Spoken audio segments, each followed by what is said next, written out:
देखो रिकॉर्डिंग का मैसेज क्या है और स्क्रीन शेयर है। Yes ma'am.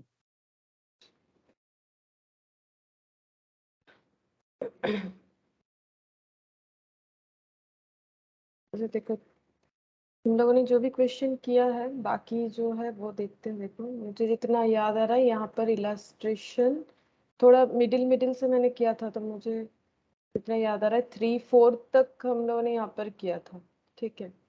अच्छा ये 5 भी हो गया था क्या? 5 नहीं यस हुआ था? मैम, इलस्ट्रेशन 10 भी हो गया था। हाँ 10 हो गया था लेकिन 5 नहीं हुआ था ना। 5-6 यहाँ से फिर से होगा और मिडिल में शायद एक मैंने 10 वाला करवाया था जो कि लिमिटिंग यस मैम, फैक्टर 5 से है। होगा। हाँ 5 से होगा। ठीक है। एक बार तुम लोग भी ध्यान रखो, अगर कुछ डबल करवा देते तो मुझे बोल दो कि हो गया, क्योंकि चेक जितना किया उसके हिसाब से 5 से ही स्टार्ट होगा। अच्छा देखो क्या बोल रहे हैं। You are given following data for the current financial year of Rio Company Limited. Variable cost, fixed cost, net profit, sales. ये जो परसेंटेज दिया हुआ है ना, ये परसेंटेज ऑफ क्या है बोल सकते हो? ये जो परसेंटेज है ये सारे परसेंटेज ऑफ क्या है? वेरिएबल कॉस्ट का परसेंटेज है, फिक्स्ड कॉस्ट का परसेंटेज है। नहीं वो नहीं, मतलब 60% ऑफ व्हाट ये पूछ रहे हैं। 60% किस चीज का? सेल्स। 60 सेल्स। सेल्स। हाँ ये चीज सेल्स का ही होगा। देखो इजीली कैसे समझ में आएगा, अगर ये 100% है तो ये 100% का ही ना होगा। और वेरिएबल कॉस्ट हम लोग किस हिसाब से निकालते हैं? अगर कुछ नहीं बोला हुआ है तो सेल्स के हिसाब से ही निकलेगा ना। अगर वेरिएबल कॉस्ट पर यूनिट नहीं बोल रहा है, 60% ऑफ क्या होगा? सेल होगा। कुछ नहीं बोलने से हमेशा सेल के ऊपर ही होगा। अच्छा वेरिएबल कॉस्ट जो है ये सेल के ऊपर 60%, fixed cost 30% of sale, net profit 10% और सेल्स जो है 100%, 1 lakh. Break even point find out करने बोला। ये डेटा गिवन है ऐसे परसेंटेज में और कुछ अमाउंट्स में और कुछ नहीं है। हमें फाइंड आउट करने बोल रहा है break even point, PV ratio, margin of safety. Also draw a break even chart showing contribution and profit. तो हमें एक ब्रेक इवन चार्ट भी बनाने के लिए बोला है। ठीक है। तो चार्ट चार्ट का छोड़ो, अभी हम लोग ये पहले निकाल लेते हैं कि जो पूछ रहा है कि ब्रेक इवन पॉइंट कैसे होगा। तो सबसे पहले ब्रेक इवन पॉइंट का फॉर्मूला याद रहना चाहिए। 75,000। Good evening Somnita. Good evening ma'am. Break even point हाँ 75,000। एक सेकेंड रुको तो। अच्छा हाँ ठीक है। देखो ब्रेक इवन पॉइंट 75,000 होगा। देखो ब्रेक इवन पॉइंट का मतलब क्या होता है? फॉर्मूला देखो, इतना प्रैक्टिस के बाद फॉर्मूला लेकिन याद हो जाना चाहिए चाहे कोई भी क्वेश्चन हमारा आए। ठीक है। तो ब्रेक इवन पॉइंट का फॉर्मूला क्या होता है? ब्रेक इवन पॉइंट का मतलब किस में आंसर निकालने के लिए बोल रहा है? पॉइंट का मतलब होता है यूनिट में ही बोलेगा। ठीक है। लेकिन अगर हमारे पास यूनिट रिलेटेड डेटा अवेलेबल नहीं है तो हम लोग उसको क्वांटी सॉरी मतलब अमाउंट में निकाल के फिर यूनिट में चाहे तो कन्वर्ट कर सकते हैं अगर पॉसिबिलिटी है तो। ठीक है। वैसे तो ब्रेक इवन पॉइंट का फॉर्मूला होता है fixed cost divided by contribution per unit. अब हमें चेक करना चाहिए क्या हमें ये डेटा मिलेगा। तो फिक्स्ड कॉस्ट कितना है? 30,000। ये तो ठीक है पता है, लेकिन कंट्रीब्यूशन पर यूनिट नहीं निकलेगा। यूनिट कहाँ दिया हुआ है? ये 1 लाख सेल जो है कितने यूनिट का है? नहीं दिया हुआ है। ठीक है। अब इसको कैलकुलेट करने का मतलब एक्स वेक्स बहुत कुछ लेना पड़ेगा, हमें जरूरत नहीं है। हम लोग फिर कौन सा फॉर्मूला में ट्रांसफर हो जाएंगे? ये वाला फॉर्मूला नहीं लेंगे, फिर हम लोग कौन से फॉर्मूला में पीवी रेशियो ट्रांसफर? का।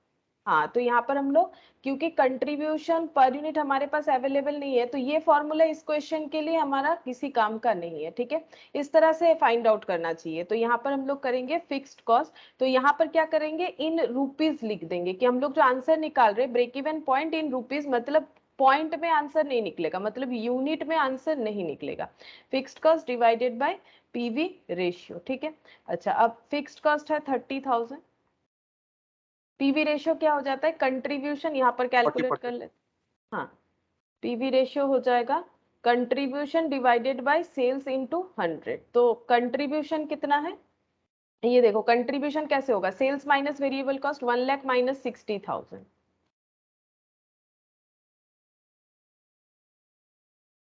Divided by 1 lakh into 100। तो 40,000 डिवाइडेड बाय 1 लाख। इंटू 100, तो ये कितना हो जाएगा 40%।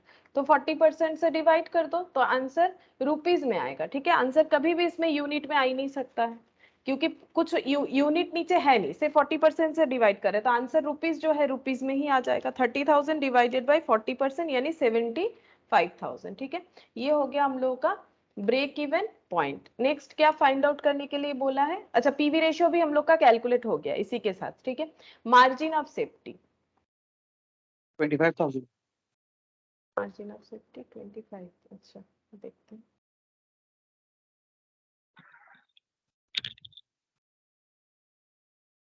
मार्जिन ऑफ सेफ्टी, हाँ 25,000। मार्जिन ऑफ सेफ्टी क्या होता है? Actual sales minus break even, BP हाँ सेल्स। ब्रेक इवन सेल्स या फिर बीईपी। तो यहाँ पर बीईएस यानी BEP in value, actual sales 1 lakh, break even sales calculate कर लिया 75,000, तो कितना हो जाएगा 25,000। ठीक है, 25,000 हो गया।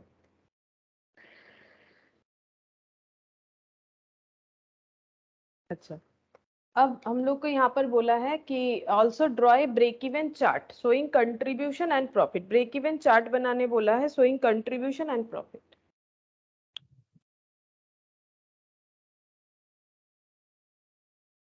Good evening.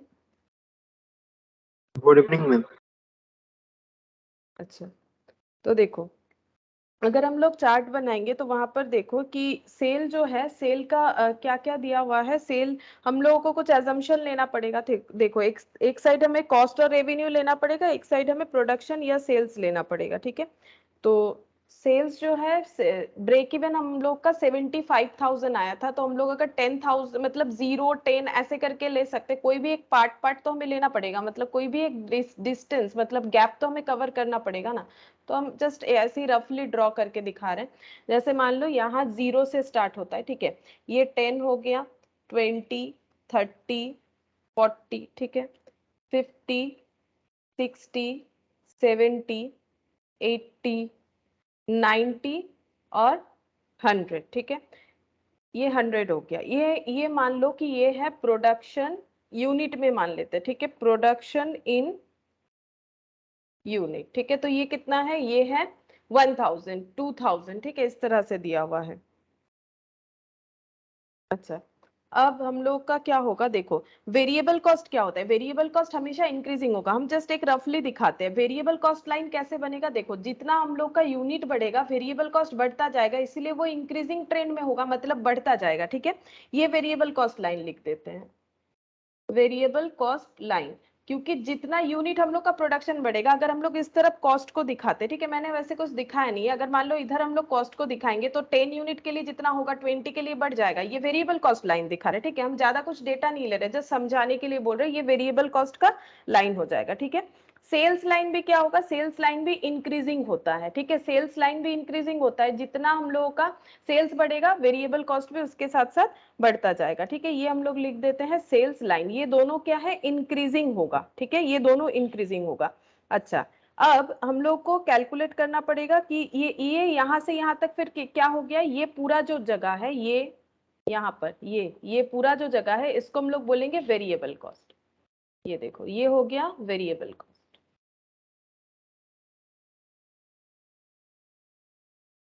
ठीक है, अच्छा, अब ये हो गया हम लोगों का सेल्स।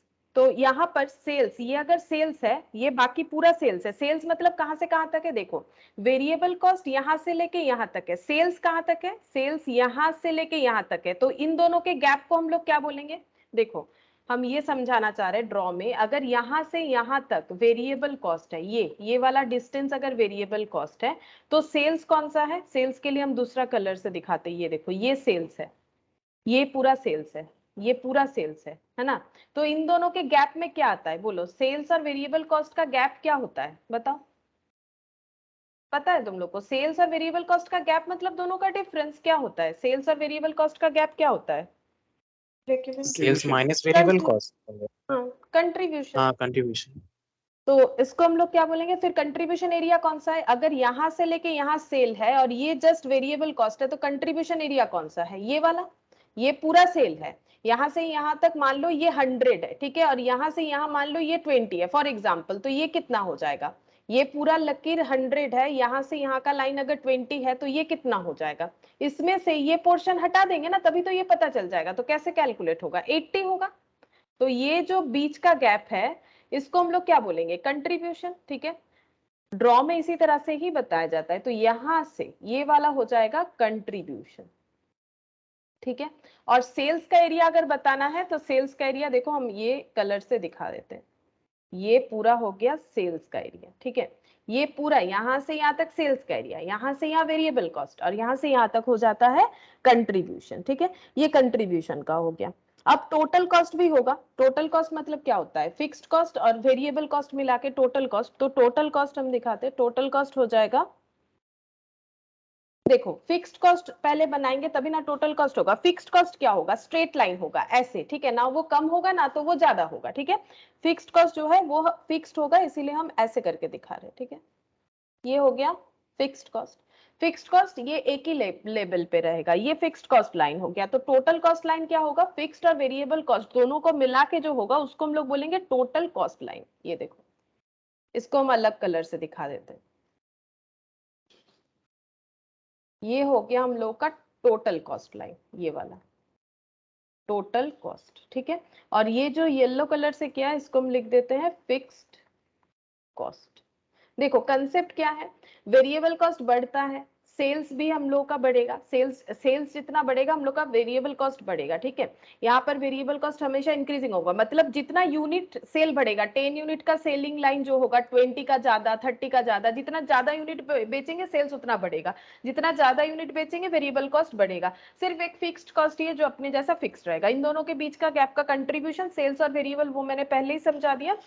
और टोटल कॉस्ट जब जोड़ेंगे वो भी हमेशा इंक्रीजिंग मोड पे रहेगा। क्यों, टोटल कॉस्ट मतलब क्या होगा, वेरिएबल और फिक्स्ड कॉस्ट। मान लो फिक्स्ड कॉस्ट 10 रुपया है, वेरिएबल कॉस्ट एक बार 5 है, एक बार 6 है, एक बार 7 है। अगर ऐसे करके हम लोग इमेजिन करते हैं तो यहाँ 15, 16, 17, ठीक है। तो टोटल कॉस्ट में क्या होता है, इंक्रीजिंग होता है। तो टोटल कॉस्ट भी मैंने इंक्रीजिंग ट्रेंड पे दिखाया, ठीक है। ये जस्ट इन जनरल हम ड्रॉ करके एक दिखा रहे हैं कि कैसा हो रहा है। तो ये टोटल कॉस्ट जो है, अब ये टोटल कॉस्ट लाइन, ठीक है, जहां पर सेल्स लाइन को कट करेगा, क्योंकि ब्रेक इवन पॉइंट का मतलब क्या होता है, ब्रेक इवन पॉइंट का मतलब होता है वो पॉइंट पे सेल्स जहां पर हम लोग का fixed cost equal to contribution हो जाएगा, है ना। Fixed cost equal to contribution, ये देखो ये जो पॉइंट है ये कंट्रीब्यूशन है, ठीक है। यहाँ पर हम लोग का ये जो कट हुआ है इस पॉइंट को हम लोग बोलेंगे ब्रेक इवन। ये एक्चुअली होना चाहिए, मेरा थोड़ा नीचे आ गया, वैसे हम लोग का ब्रेक इवन था 75,000 रुपीज के हिसाब से, है ना। तो 70 और 80 के बीच में होना चाहिए था, 75,000 मेरा थोड़ा नीचे आ गया, यहाँ पर आ गया, लेकिन ये होना चाहिए था 75। तो इसको क्या करना पड़ेगा ना, देखते टोटल कॉस्ट को थोड़ा सा चेंज करके, फिक्स्ड कॉस्ट, टोटल कॉस्ट जब हो जाएगा, देखो इस तरह से ड्रॉ करते हैं ताकि ये यहाँ पर एटलीस्ट इस जगह पे क्रॉस करे, तो फिर ये कुछ इस तरह से होना चाहिए, ठीक है। थोड़ा सा ऐसा हो जाएगा तो यहाँ पर हम लोग का ब्रेक इवन जो है ये सही आएगा। ये देखो ये 75 यहाँ पर ये हो गया टोटल कॉस्ट लाइन, ठीक है। ये हो गया ब्रेक इवन पॉइंट, और ये जो था ये फिक्स्ड कॉस्ट, इसे लिख देते हैं फिक्स्ड कॉस्ट, ठीक है। इस तरह से हम लोग अगर ग्राफ में बताने बोले या फिर कोई ग्राफ दे दे उससे में कुछ पूछा जाए कि कौन सा कौन लाइन है, तो जो स्ट्रेट है वो फिक्स्ड कॉस्ट है, ठीक है। जो भी इंक्रीजिंग ट्रेंड में है उसमें एक वेरिएबल कॉस्ट लाइन होगा, वो भी इंक्रीजिंग, सेल्स लाइन भी इंक्रीजिंग, टोटल कॉस्ट लाइन भी इंक्रीजिंग होगा, ठीक है। और टोटल कॉस्ट लाइन और सेल, ये जो यहाँ पर कंट्रीब्यूशन, ये देखो ये ब्रेक इवन पॉइंट होता है। ब्रेक इवन पॉइंट मतलब फिक्स्ड कॉस्ट, ठीक है। फिक्स्ड कॉस्ट को जब हम लोग रिकवर कर पा रहे हैं, सिर्फ फिक्स्ड कॉस्ट को, और कोई प्रॉफिट जनरेट नहीं हो रहा है, इसके बाद से प्रॉफिट जनरेट होगा, ठीक है। यहां तक का सिचुएशन जो है नो प्रॉफिट नो लॉस का सिचुएशन, मतलब ये जो सिचुएशन है इसके बाद का सिचुएशन, इसको हम लोग बोलेंगे प्रॉफिट। अगर ये जनरेट होगा इसको हम लोग बोलेंगे प्रॉफिट। बाकी ये कौन सा पॉइंट है, ब्रेक इवन पॉइंट हो जाएगा, ठीक है। ये 75 के साथ मैंने टैली करके दिखाया। तो इस तरह से कौन सा लाइन फिक्स्ड होगा, कौन सा अपवर्ड होगा, सारा ही अपवर्ड है, ठीक है। सिर्फ ये वाला फिक्स्ड कॉस्ट जो है वो स्ट्रेट होगा। और ब्रेक इवन पॉइंट कैसे निकालेंगे, ब्रेक इवन पॉइंट मतलब कंट्रीब्यूशन का वो हिस्सा जो फिक्स्ड कॉस्ट को रिकवर करने में हेल्प कर रहा है, ठीक है। तो ये हो जाएगा ब्रेक इवन पॉइंट। तो ये ड्रॉ करने बोला था एक दिखाने के लिए कि कंट्रीब्यूशन लाइन दिखाओ प्रॉफिट, तो अगर ऐसा आता है तो हम लोग ड्रॉ कर सकते हैं। फिर से एक ड्रॉ दिया है, इसको तुम लोग खुद से करके देखना, ठीक है। अब हम लोग देखते हैं इलास्ट्रेशन 7। देखो यहाँ पर क्या बोल रहा है इलास्ट्रेशन 7 में बोल रहा है कि एक company earned A profit of 30,000 during the year if the marginal cost and selling price of the product are 8 and 10 per unit respectively, find out the amount of margin of safety। Margin of safety निकालने के लिए बोला है और ये कुछ details दे रखा है, तो बताओ कैसे कैलकुलेट करेंगे। कंपनी का प्रॉफिट है 30,000, marginal cost and selling price, ठीक है। सेलिंग प्राइस हो गया 10 रुपया, मार्जिनल कॉस्ट जो है वो हो गया 8 रुपीज। मार्जिनल कॉस्ट मतलब कौन सा कॉस्ट, यहाँ पर जस्ट छोटा सा एक पॉइंट घुमा दिया, लेकिन जब हम लोग मार्जिनल कॉस्टिंग स्टार्ट किए थे तभी मैंने बताया था कि मार्जिनल कॉस्ट मतलब कौन सा कॉस्ट होता है, बोलो। मार्जिनल कॉस्ट को कभी वेरिएबल, मैंने ये बार बार बोला था, मार्जिनल कॉस्ट को वेरिएबल कॉस्ट भी बोला जाता है, लेकिन मार्जिनल कॉस्ट को स्पेसिफिकली अगर बोलो तो ये हम लोग आइडेंटिफाई करते हैं कि एक भी यूनिट अगर हम लोग ज्यादा प्रोडक्शन करते हैं तो उस एक यूनिट ज्यादा प्रोडक्शन के लिए कितना वेरिएबल कॉस्ट बढ़ रहा है एक यूनिट पे, वो कैलकुलेट करने को स्पेसिफिकली मार्जिनल कॉस्टिंग बोलते हैं। वैसे तो वेरिएबल कॉस्ट में क्या इंक्रीज या डिक्रीज होता है उसे ही हम लोग मार्जिनल कॉस्ट बोल सकते हैं। तो ये मैंने दोनों डिफरेंस करके दिखाया था, ठीक है। तो इसको हम लोग वेरिएबल कॉस्ट बोलेंगे। तो यहाँ पर बोल रहे हैं कि मार्जिन ऑफ सेफ्टी निकालना है, तो मार्जिन ऑफ सेफ्टी का मैंने 2-3 फॉर्मूला भी लिखवाया था, तो बिना फॉर्मूला देके बताने का कोशिश करो कैसे कैलकुलेट करके बता सकते हो कि मार्जिन ऑफ सेफ्टी क्या होगा। मार्जिन ऑफ सेफ्टी तो हम लोग को यही पता है, नॉर्मली यही वाला फॉर्मूला हम लोग ज्यादा यूज करते हैं। क्या यूज करते हैं, प्रॉफिट नहीं, actual sales minus break even sales, ये यूज करते हैं। बट हम लोग के पास एक्चुअल सेल्स नहीं है, प्रॉफिट है 30,000, ठीक है। Profit 30,000 during the year. अच्छा, और यहाँ पर वेरिएबल कॉस्ट दे रखा है, सेलिंग प्राइस दे रखा है। अच्छा, तो हम लोग बीईपी तो निकाल ही सकते हैं। देखो बीईएस क्या निकाल सकते हैं, ब्रेक इवन सेल्स क्या होगा, ब्रेक इवन सेल्स का मतलब हो जाएगा fixed cost divided by PV ratio. But fixed cost भी तो नहीं है हम लोग के पास, पीवी रेशियो फाइंड आउट कर सकते हैं, but fixed margin of cost. Safety कितना ma'am, 1.5 lakh. Margin of safety 1.5 lakh, 1,50,000 है, 1,50,000। वही ना मैम, 1.5 लाख। ओ 1.5 लाख बोला, मैंने सुना 1 लाख। अच्छा हाँ, तब ठीक है 1.5 lakh.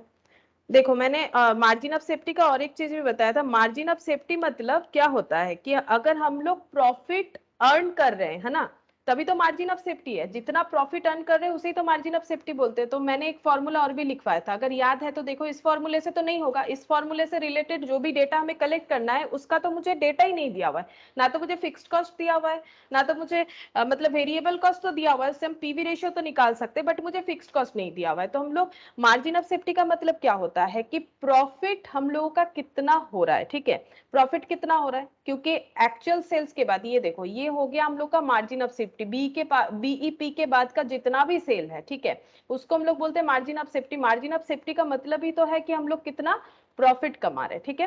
Profit divided by PV ratio. एक बार देखो मैंने जितना भी फॉर्मूला लिखवाया है, देखो मिल रहा है ये वाला formula, profit divided by PV ratio करने पे भी मार्जिन ऑफ सेफ्टी आता है, देखो लिखवाया हुआ है। अच्छा, प्रॉफिट दिया हुआ था, प्रॉफिट डिवाइडेड, एक और लिखवाया था, profit divided by contribution into selling price per unit. हाँ, तो क्या लिखवाया था और एक बार बोल दो, profit divided by contribution into selling price per unit. Contribution into, अच्छा, सेलिंग प्राइस पर यूनिट। अच्छा, मैम ये होल लिखा है। से इनटू होल से लिखवाया था, whole into selling price per unit दोनों। क्या बोला और एक बार, नहीं समझ में आया। Ma'am profit divided by contribution और whole into selling price per unit. अच्छा, ऊपर था selling price per unit, yes.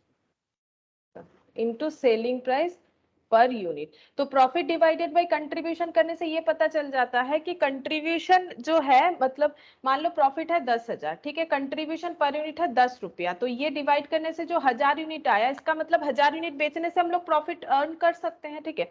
तो कंट्रीब्यूशन, ये जो सेलिंग प्राइस पर यूनिट यहाँ पर मल्टीप्लीकेशन हो रहा है, ये अगर ऐसे नीचे आ जाए, ये देखो प्रॉफिट है, कंट्रीब्यूशन के नीचे अगर सेलिंग प्राइस पर यूनिट लगा देते हैं, कंट्रीब्यूशन पर यूनिट का मतलब ही तो वही हो गया ना, contribution per unit divided by selling price per unit. इसको अगर हम लोग चेंज करते हैं तो एस बाई सी हो गया, वही फॉर्मूला था।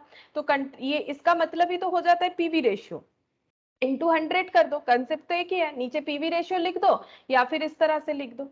तो पीवी रेशियो तो हम लोग दो तरह से निकाल सकते हैं ना, कंट्रीब्यूशन पर यूनिट से भी निकाल सकते हैं और टोटल से भी निकाल सकते हैं पीवी रेशियो, ठीक है।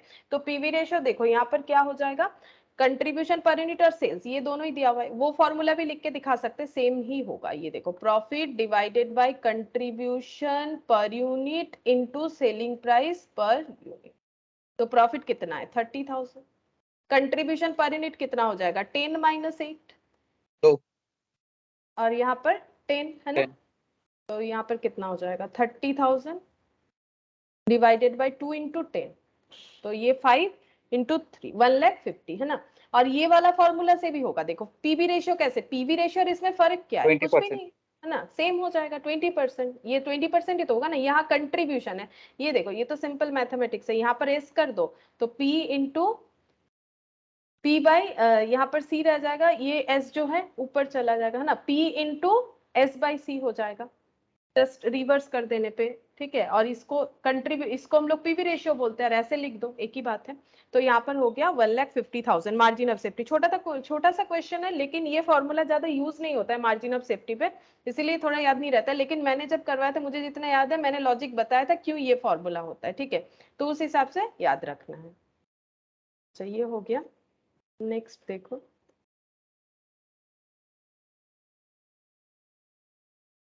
इलस्ट्रेशन 8।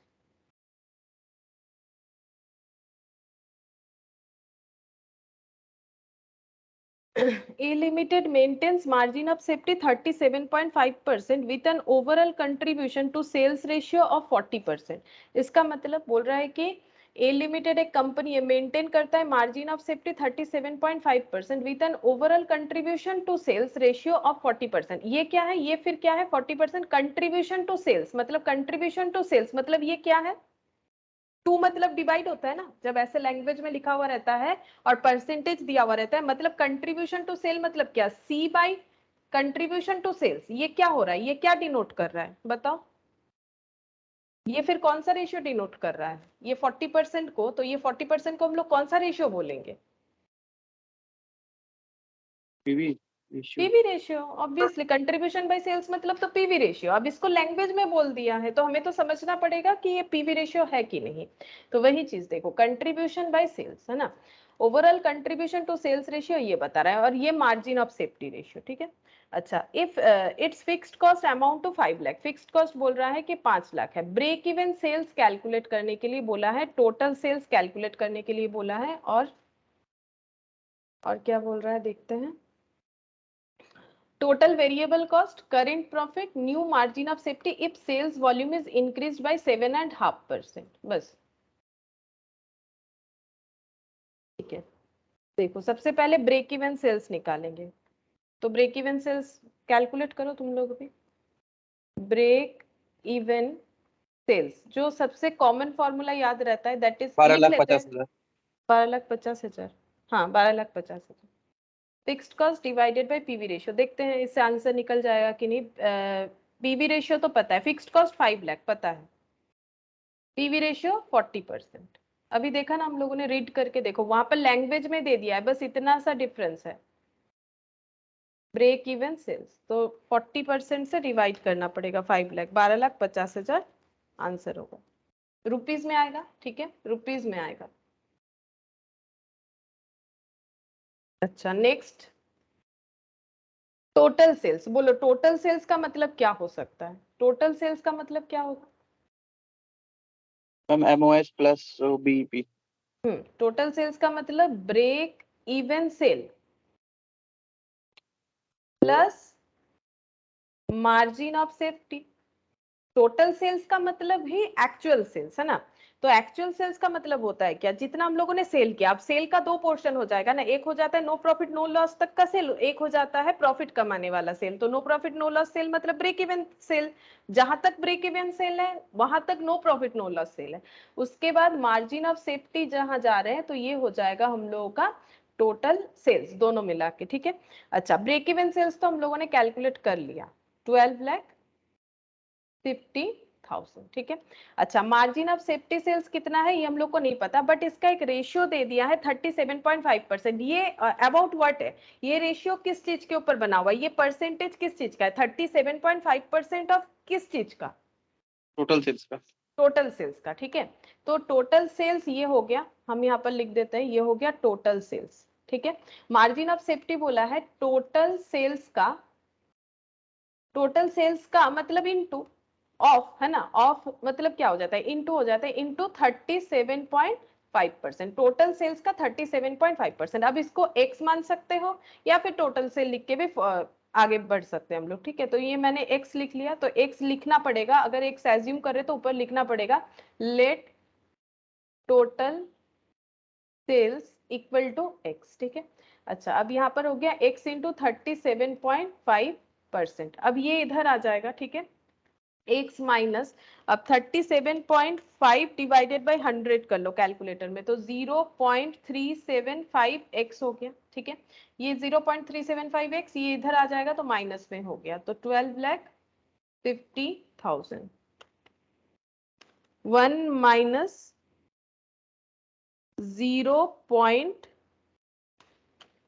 माइनस 0.375, अच्छा 0.625, 0.625 इक्वल टू 12 लाख, 20 लाख। हाँ 20 लाख, तो x इक्वल टू 12,50,000, 0.625,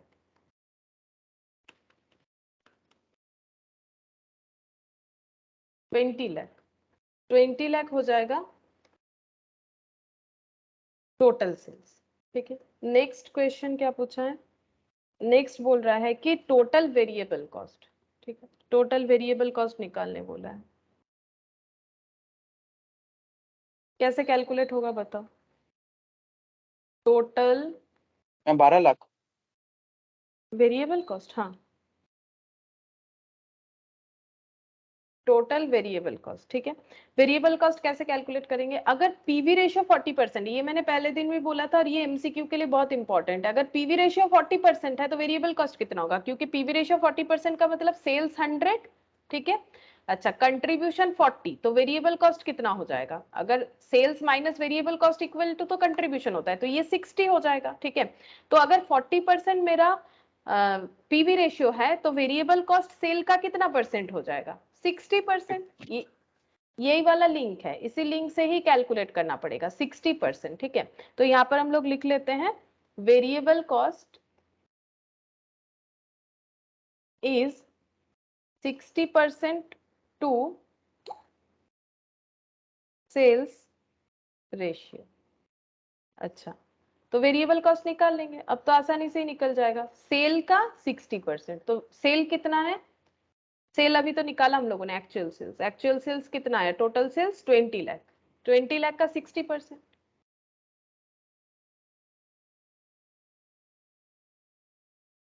12 लाख।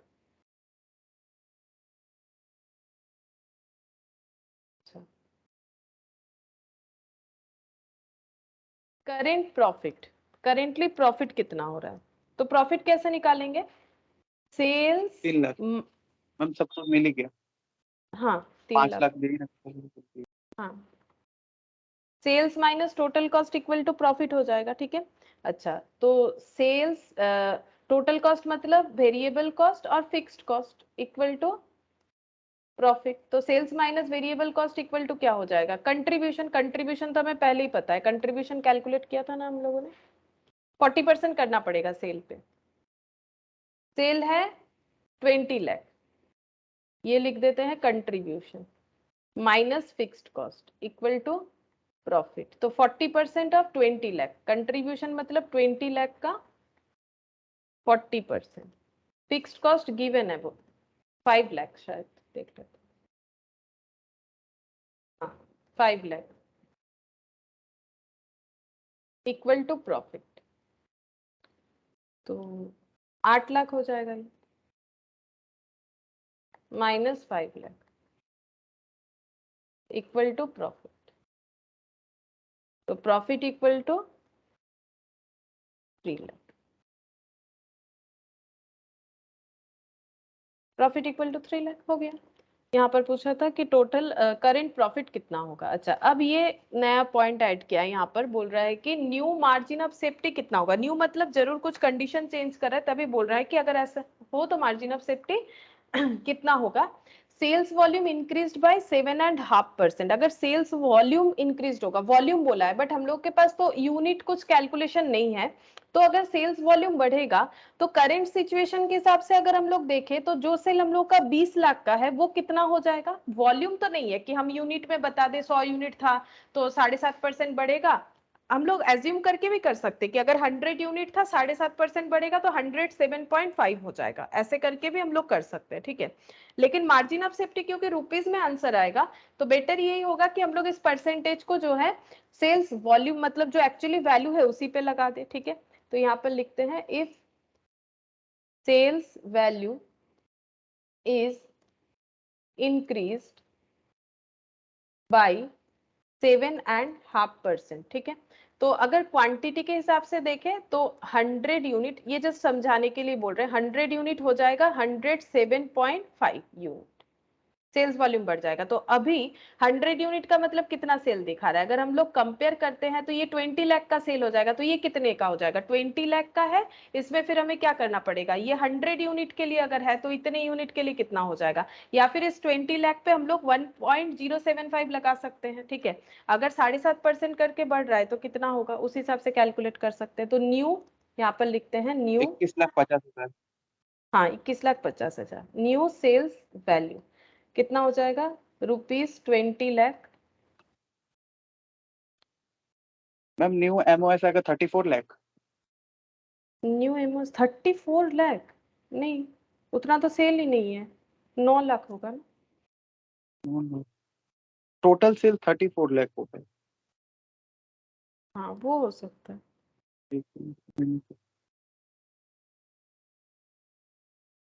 7.5%, ठीक है। तो 20 लाख पे यस मैम 7 90 लाख और 9 लाख 1,50,000 और 20।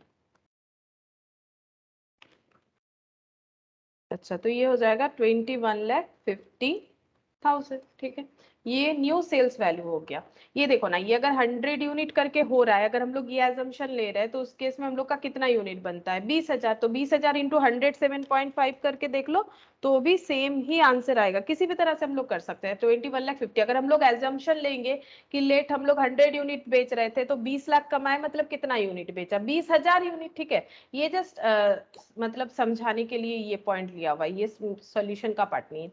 तो 20,000 इंटू 107.5 कर तो एक ही बात है, तो हम पूरे वैल्यू पे ही लगा दिए 21,50,000। ये न्यू सेल्स वैल्यू हो जाएगा। तो न्यू मार्जिन ऑफ सेफ्टी कितना हो जाएगा, न्यू मार्जिन ऑफ सेफ्टी ये हो जाएगा न्यू सेल्स वैल्यू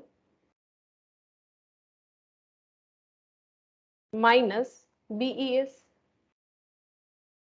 मतलब actual sales minus break even sales. तो एक्चुअल सेल्स अभी होगा 21,50,000, ठीक है। तो हमें से बोला है कि सेल्स वॉल्यूम बढ़ रहा है, बाकी सब में कोई चेंजेस नहीं है, तो ब्रेक इवन सेल्स तो उतना ही होगा, ठीक है। तो ब्रेक इवन सेल्स कितना है, ब्रेक इवन सेल्स है 12 लाख,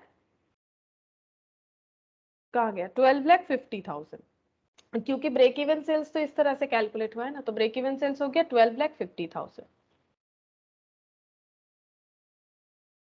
ये वाला इसीलिए एप्लीकेबल हो जाएगा। देखो ब्रेक अगर हम लोगों का ये जो सेल्स वॉल्यूम बढ़ रहा है तो उससे तो फिक्स्ड कॉस्ट में कोई इंपैक्ट नहीं आएगा, क्योंकि ब्रेक इवन सेल्स का मतलब क्या होता है, fixed cost divided by PV ratio, इस तरह से ही तो ये निकाला है। तो देखो फिक्स्ड कॉस्ट में नो इंपैक्ट, ठीक है। अच्छा, तो हम लोग 12,50,000 ले सकते हैं। अब नीचे का डेटा भी देख लो, पीवी रेशियो जो है वो हो जाएगा contribution divided by sales into 100। अब कंट्रीब्यूशन का मतलब क्या होता है, कंट्रीब्यूशन का मतलब सेल्स माइनस वेरिएबल कॉस्ट। तो अगर हम लोग का sales minus variable cost change हो रहा है, क्योंकि सेल्स तो चेंज हो रहा है तो वेरिएबल कॉस्ट भी चेंज होगा, क्योंकि अगर यूनिट चेंज होगा तो वेरिएबल कॉस्ट भी चेंज हो जाएगा, ठीक है। तो उस हिसाब से पीवी रेशियो जो है आ जाएगा। तो यहाँ पर हम लोग हमें अलग से तो बोला नहीं है कि ये सब चेंज होने वाला है, सिर्फ हमें बोल रहा है कि सेल्स का यूनिट चेंज होगा, ठीक है। तो यूनिट चेंज होगा, पहले अगर हम लोग 100 यूनिट बेच रहे थे तो अभी 107.5 बेचेंगे, तो इससे हमारा पीवी रेशियो में कोई इम्पैक्ट नहीं आएगा। ठीक है, 100 यूनिट का मान लो हम लोग 100 यूनिट बेच रहे थे, जितना करके 20 लाख आ रहा था, अभी 107.5, उसी के बेसिस पे 21,50,000 आ रहा है, वॉल्यूम बढ़ रहा है, सेलिंग प्राइस में कोई चेंजेस नहीं हुआ है। तो पीवी रेशियो जब निकालेंगे कंट्रीब्यूशन बाय सेल्स इनटू 100, इसमें कोई इम्पैक्ट नहीं आएगा। मान लो ये जो हम लोगों ने निकाला था ये वाला, ठीक है, देखो इम्पैक्ट नहीं आएगा, क्यों? क्योंकि ये जो पीवी रेशियो हम लोग का निकला था 40%, मतलब जो कि क्वेश्चन में गिवन था वो 100 यूनिट सेल के लिए था, तो हमें तो सेलिंग प्राइस में वेरिएबल कॉस्ट में कोई चेंजेस नहीं। अब 100 की जगह अगर हम लोग 200 यूनिट बेच रहे तब भी तो उतना ही रहेगा, हम लोगों का जो पीवी रेशियो है वो उतना ही रहेगा। देखो, क्योंकि पहले मान लो हम लोग का सेल्स हो रहा था 10 रुपया, एक मान लो एक यूनिट 10 रुपए में बेचते, वेरिएबल कॉस्ट 4 रुपया, ठीक है, और डिवाइडेड बाय 10 इंटू 100, ठीक है, तो ये कितना हो गया 6/10 इंटू 100, ये 60% हो गया। अब मान लो 2 यूनिट बेच रहे हैं, तो एक यूनिट का 10 रुपया, तो 2 यूनिट का 20 रुपया, ठीक है, 2 यूनिट का वेरिएबल कॉस्ट 8 रुपया डिवाइडेड बाय 20, ठीक है, ये सेल हो गया। अब देखो 20 माइनस 8 कितना हो गया 12, 12 डिवाइडेड बाय 20 इंटू 100, देख लो कितना आता है, सेम उतना ही आएगा, 12 डिवाइडेड बाय 20 इंटू 100, तो ये 60% ही आएगा। इसीलिए नो इम्पैक्ट। क्यों इम्पैक्ट नहीं हो रहा है? क्योंकि मेरा सिर्फ यूनिट बढ़ रहा है, तो यूनिट बढ़ने से तो क्या हुआ, उसमें रेशियो में थोड़ी ना कोई चेंजेस आएगा, ये तो वेरिएबल कॉस्ट का यूनिट है, तो यूनिट बढ़ रहा है और कुछ नहीं बढ़ रहा है, इसीलिए यही वाला पीवी रेशियो लेके हम लोग काम कर सकते हैं। लेकिन अगर हमें यहाँ पर कुछ बोला जाता कि सेल्स वगैरह चेंज हो रहा है, सेल्स का प्राइस, वेरिएबल कॉस्ट का प्राइस, तब हम लोग का ये पीवी रेशियो यानी ये बीईपी से काम नहीं चलता। हाँ, फिक्स्ड कॉस्ट भले ही 5 लाख लिख ले, पीवी रेशियो तो वो नहीं लिख पाते ना, इसीलिए ये वाला पीवी रेशियो ले पा रहे हैं। अगर सिचुएशन अलग दिया हुआ रहता तो हम लोग ये पीवी रेशियो नहीं ले पाते, क्योंकि सिर्फ यूनिट चेंज हो रहा है। यूनिट चेंज होने पे क्या होगा, परसेंटेज उतना ही आएगा, जब माइनस करेंगे तो वैल्यू अलग दिखेगा, लेकिन परसेंटेज उतना ही आ जाएगा। तो 21,50,000 माइनस 12,50,000, 9 लाख, ये आ गया 9 लाख मार्जिन ऑफ सेफ्टी।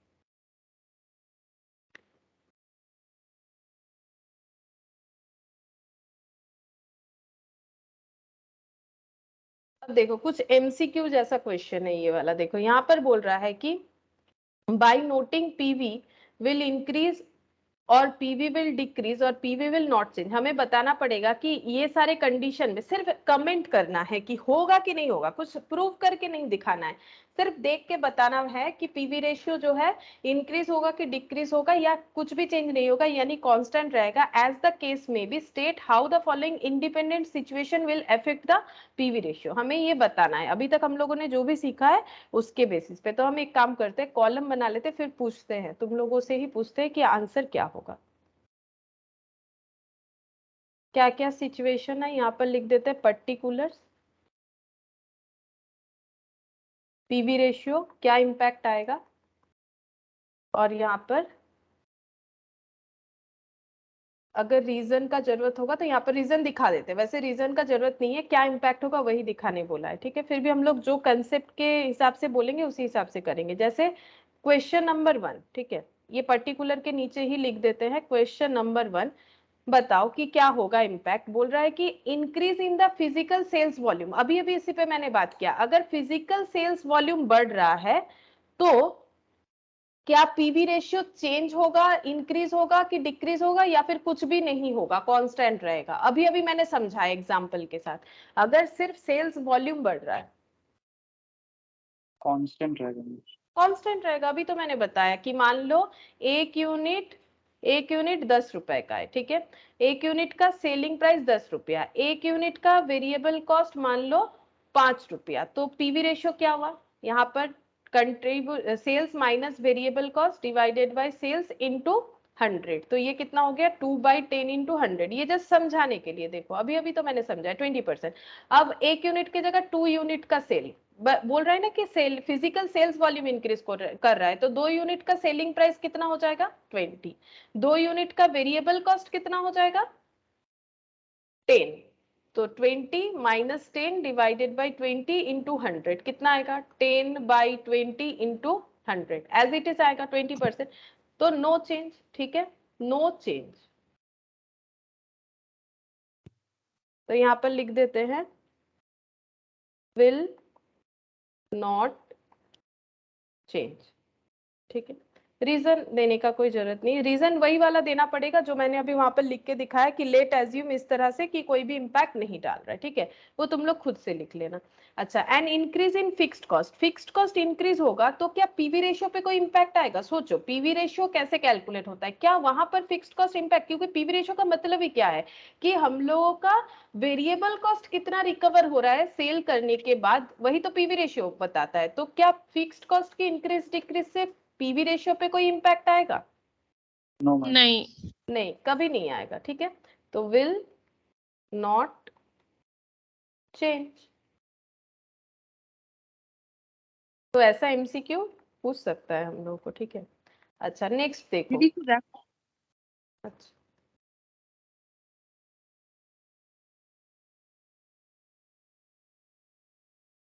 ঠিক আছে।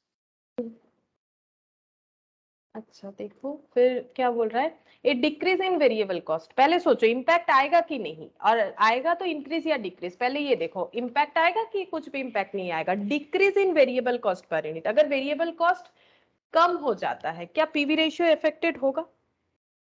यस मैम, बढ़ जाएगा। नहीं, चेक करके देखो घटेगा कि नहीं। इफेक्ट तो आएगा लेकिन पीवी रेशियो इंक्रीज या डिक्रीज। देखो सेल्स, फिर से हम यहाँ पर एग्जांपल ले पर यूनिट। ठीक है, वेरिएबल कॉस्ट। हाँ बोलो।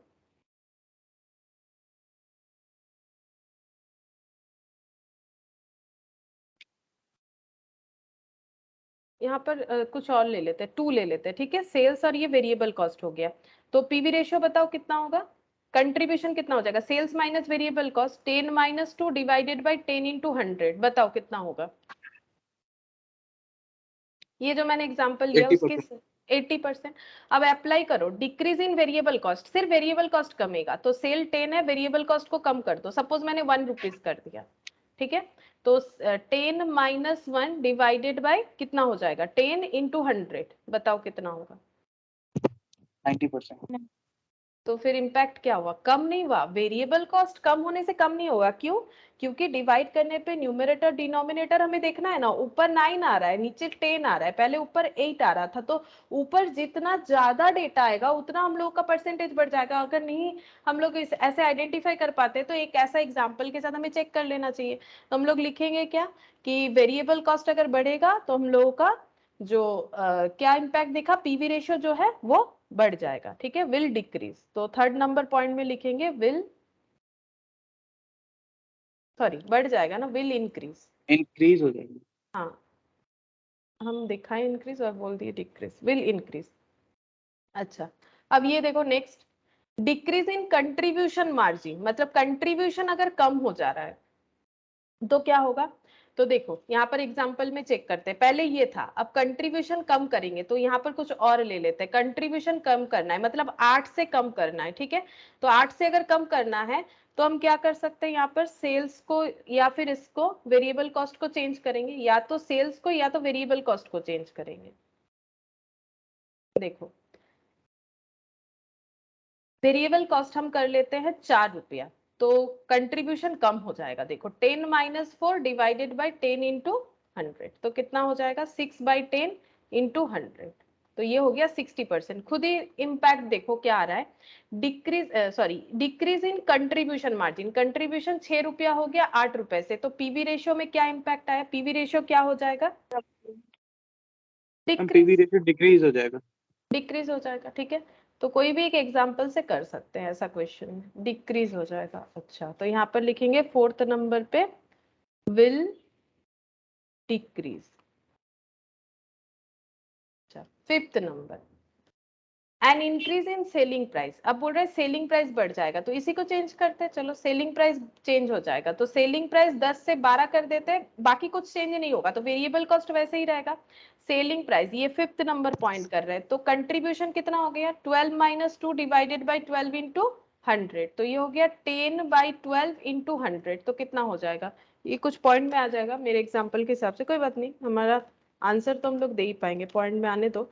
83.33%। तो क्या इम्पैक्ट हुआ? 80 से 83.33 हो जाएगा अगर हम लोग का सेलिंग प्राइस बढ़ जाएगा। तो पीवी रेशियो क्या हुआ फिर?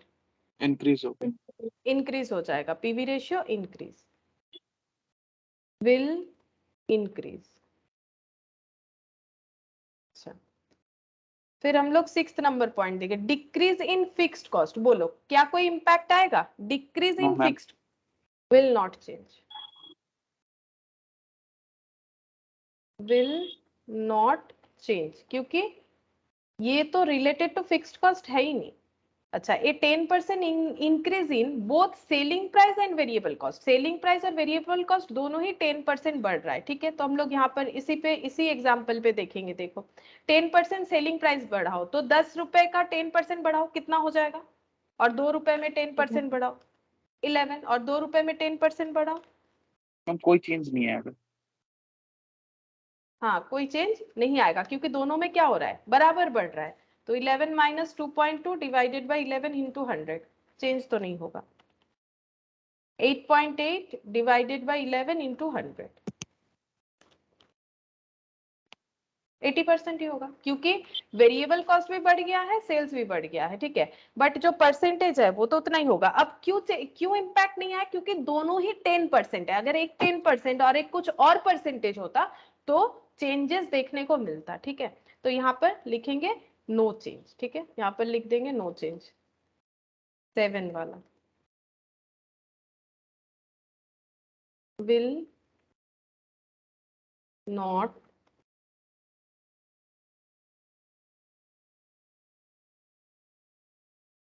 will not change।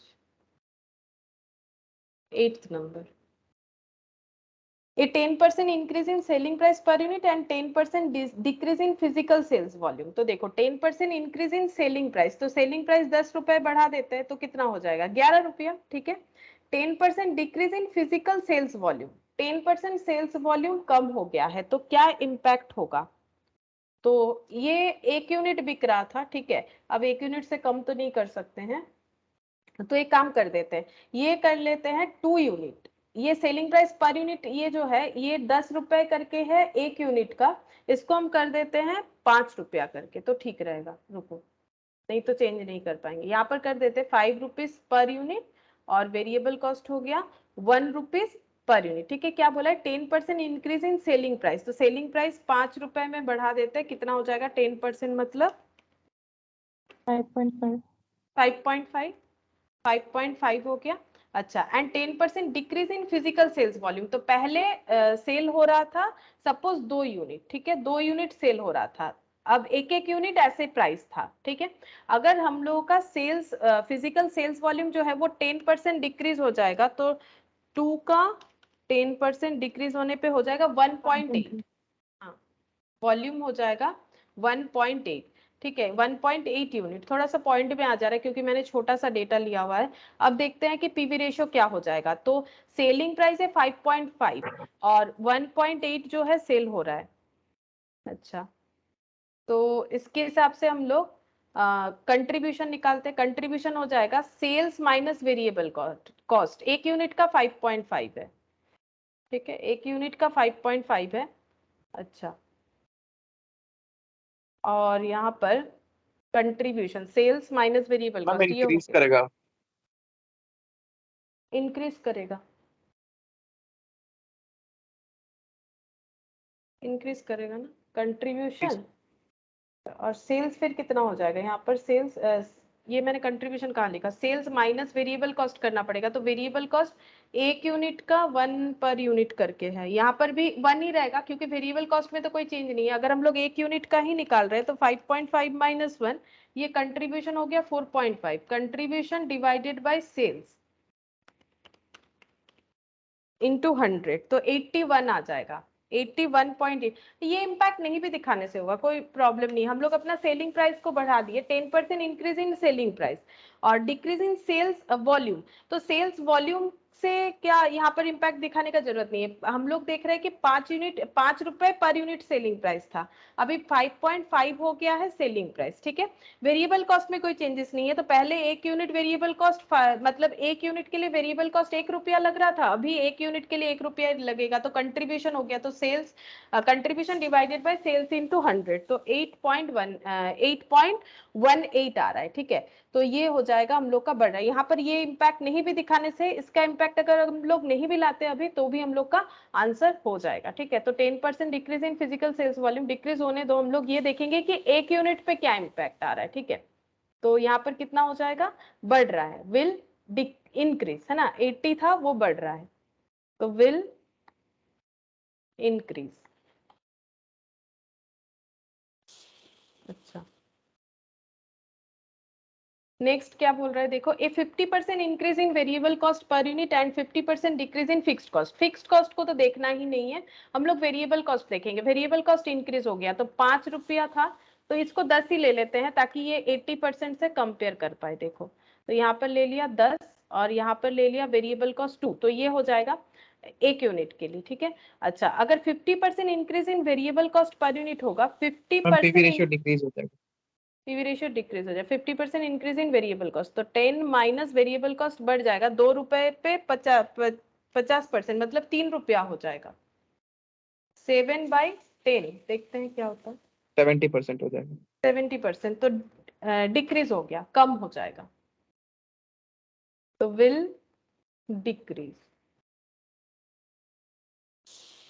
अच्छा, पहले वाला शायद मैंने थोड़ा सा गलत दिखा दिया ना, यहाँ पर हम लोग का 81.18 आया, ऐसा कुछ आया, लेकिन ये 80% तो वो 5 यूनिट करके किया हुआ नहीं था, ये तो गलत हो गया मेरा। पहला वाला मैंने यहाँ पर 5 रुपया लिया था, वेरिएबल कॉस्ट 1 रुपया लिया था, तो उस हिसाब से अगर हम लोग पीवी रेशियो देखें तो भी शायद इतना ही आएगा यूनिट के हिसाब से। देखते हैं एक बार, यही मुझे थोड़ा सा डाउट लग रहा है। 4/5 × 100, हाँ वही आएगा ना, क्योंकि मैंने सेम रेशियो में ही कम किया है। ठीक है, वैसे ये 80% आ जा रहा है 2 यूनिट के हिसाब से, एक ही बात है 80%। ठीक है, वो वाला ठीक ही था। अच्छा, अब लास्ट क्या बोल रहा है कि increase in the angle of incidence. ठीक है, अब ये एंगल ऑफ इंसिडेंस क्या होता है ये हमें पता करना चाहिए। देखो, एंगल ऑफ इंसिडेंस क्या होता है, जहां पर देखो ब्रेक इवन पॉइंट हो रहा है ना, कितना प्रॉफिट अर्न हो रहा है। ठीक है, इसको हम लोग बोलते हैं एंगल ऑफ इंसिडेंस। हम यहाँ पर ये जो ड्रॉ किए थे ना, यहाँ पर दिखाते हैं। देखो, आज मैंने ये यहाँ पर एक ड्रॉ करके दिखाया था, ये जो है ना, यहाँ पर इस एंगल को थीटा से डिनोट किया जाता है। ये जो एंगल है ना, इसको थीटा से डिनोट किया जाता है, इसको बोलते हैं एंगल ऑफ इंसिडेंस। ठीक है, ये कहाँ पर फॉर्म होता है, ये इंटरसेक्शन पॉइंट है किसका, सेल्स लाइन का। ठीक है, और टोटल कॉस्ट लाइन का। सेल्स लाइन और टोटल कॉस्ट लाइन जहां पर एक दूसरे के साथ इंटरसेक्ट कर रहा है, ठीक है, उस वहां पर जो एंगल बन रहा है, ये जो एंगल बना हुआ है, इसको हम लोग बोलते हैं एंगल ऑफ इंसिडेंस। ठीक है, ये एंगल ऑफ इंसिडेंस हमें क्या शो करता है, ये हमें शो करता है rate at which profit is earned once the break even point is reached. Break even point reach करने के बाद कितना प्रॉफिट हो रहा है। जैसे ये जितना एंगल जितना बड़ा होगा, प्रॉफिट क्या होगा, कम या ज्यादा। जैसे ये वाला एंगल देखो ऐसा बना हुआ है। ठीक है, अब ये एंगल अगर इसके जगह ऐसा होता, इतना होता, ठीक है, तो ये एंगल बढ़ जाता। एंगल बढ़ने से प्रॉफिट कम या ज्यादा, बोलो, ड्रॉ देख के तो समझ में आएगा। ये एंगल जितना ज्यादा होगा प्रॉफिट क्या होगा, बोलो, ज्यादा होगा। ज्यादा ठीक है, हो। प्रॉफिट ज्यादा होगा, तो वही होता है एंगल ऑफ इंसिडेंस। हम लिखवा देते हैं एंगल ऑफ इंसिडेंस किसे बोला जाता है, वो आता है थियोरेटिकली। यहाँ पर इसका आंसर अभी बताओ, increase in the angle of incidence. अगर एंगल ऑफ इंसिडेंस इंक्रीज होगा तो पीवी रेशियो में क्या इंपैक्ट आएगा, बोलो। अभी तो मैंने समझाया कि जितना एंगल बढ़ेगा प्रॉफिट बढ़ेगा, अभी तुम लोग ही बता रहे हो, तो मुझे बोलो 10th का आंसर क्या सही होना चाहिए, बोलो। इंक्रीज हो रहा है कि डिक्रीज हो रहा है? इंक्रीज तो increase in the ma'am PV ratio बढ़ेगा। बढ़ेगा, विल इंक्रीज। थीटा अगर 30 डिग्री है तो 30 डिग्री का जितना होता है उतना प्रॉफिट। थीटा अगर मान लो 45 डिग्री है तो प्रॉफिट ज्यादा दिख रहा है, उतना एंगल जितना बड़ा होगा प्रॉफिट उतना ज्यादा दिखेगा, विल इंक्रीज। ठीक है, अब हम लोग एंगल ऑफ इंसिडेंस किसे बोलते हैं वो एक बार हम लिखवा देते हैं कि एंगल ऑफ इंसिडेंस किसे बोला जाता है। तो थियोरिटिकल पॉइंट है, ये आता है थ्योरी, एंगल ऑफ इंसिडेंस। तो ड्रॉ करके तो मैंने आज जो दिखाया उसी में देख सकते हो कि जो सेल्स लाइन है वो जहां पर इंटरसेक्ट करेगा टोटल कॉस्ट लाइन को, तो ये लिख लेते हैं, this angle is formed by the intersection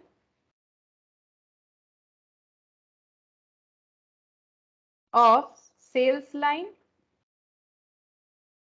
and total cost line at the break even point, जहां पर इंटरसेक्ट करता है वो ब्रेक इवन पॉइंट होता है, ठीक है। और ब्रेक इवन पॉइंट के बाद जो यहाँ पर नहीं है मेरा ड्रॉ, यहाँ पर है, ब्रेक इवन पॉइंट के बाद ये जो एंगल बनता है, इसके बाद से जो एंगल इंटरसेक्ट के बाद से ब्रेक इवन पॉइंट के बाद से जो एंगल बनता जाएगा उसी को हम लोग बोलते हैं angle of incidence. This angle shows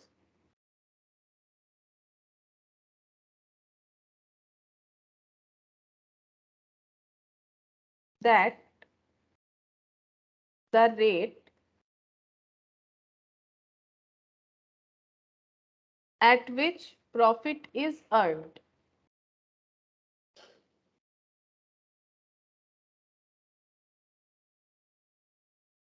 once the break even point is reached. The wider the angle,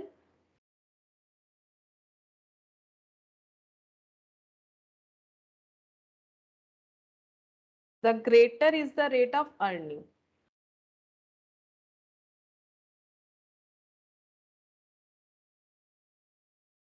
Rate of earning profits.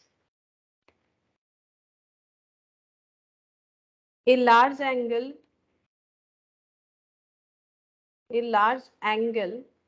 of incidence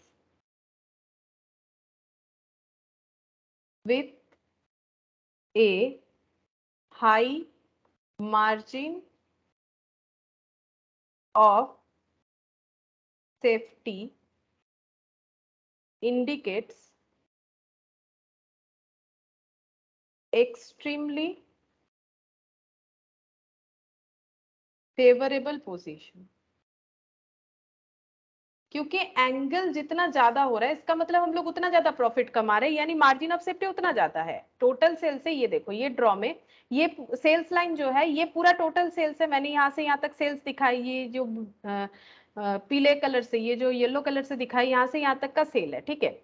लेकिन ये तो एक्चुअल सेल्स है, लेकिन ये पूरा सेल में प्रॉफिट नहीं है। जब तक यहाँ तक नहीं पहुंचेंगे ये पॉइंट तक, तब तक नो प्रॉफिट नो लॉस है। इसके बाद यहाँ से यहाँ, मतलब ये जितना ज्यादा एंगल होगा उतना ज्यादा प्रॉफिट कमा रहे, उतना ज्यादा हाई मार्जिन ऑफ सेफ्टी हम लोग देख सकते हैं, ठीक है। Large angle of incidence with A high margin of safety indicates extremely favourable position, ठीक है। ये बिजनेस के लिए फेवरेबल पोजिशन हमें बताएगा। तो इसको हम एक तो ड्रॉ करके दिखा देते हैं। ये देखो, अगर थ्योरी के साथ ड्रॉ करना पड़े तो इस तरह से ड्रॉ कर सकते हैं हम लोग। सेल्स लाइन, ये मैंने लिख दिया सेल्स लाइन, ठीक है। अच्छा, ये हो गया टोटल कॉस्ट लाइन।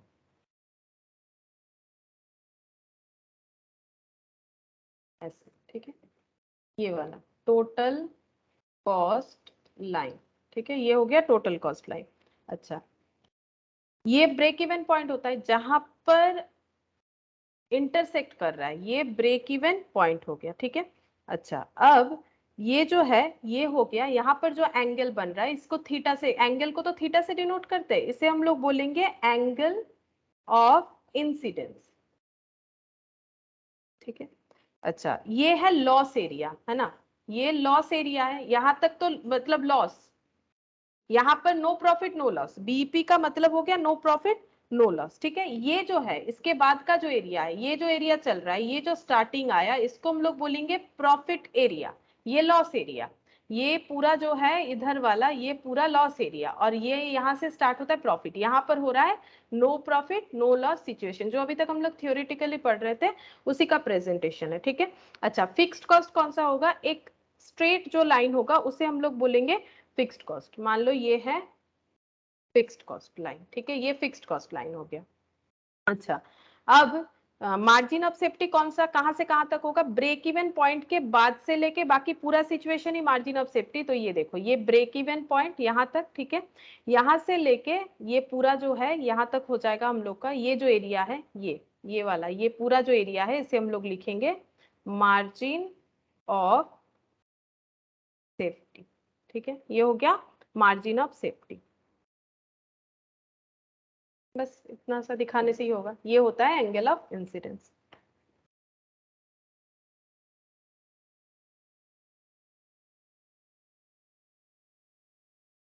ये 10 वाला हो गया था ना, एक बार देखो तो क्वेश्चन नंबर 10 हो गया था, 10 या कुछ 13, कौन सा तो एक हुआ था। हो गया था मैंने 10 हो गया था। अच्छा 11 ये नहीं हुआ था।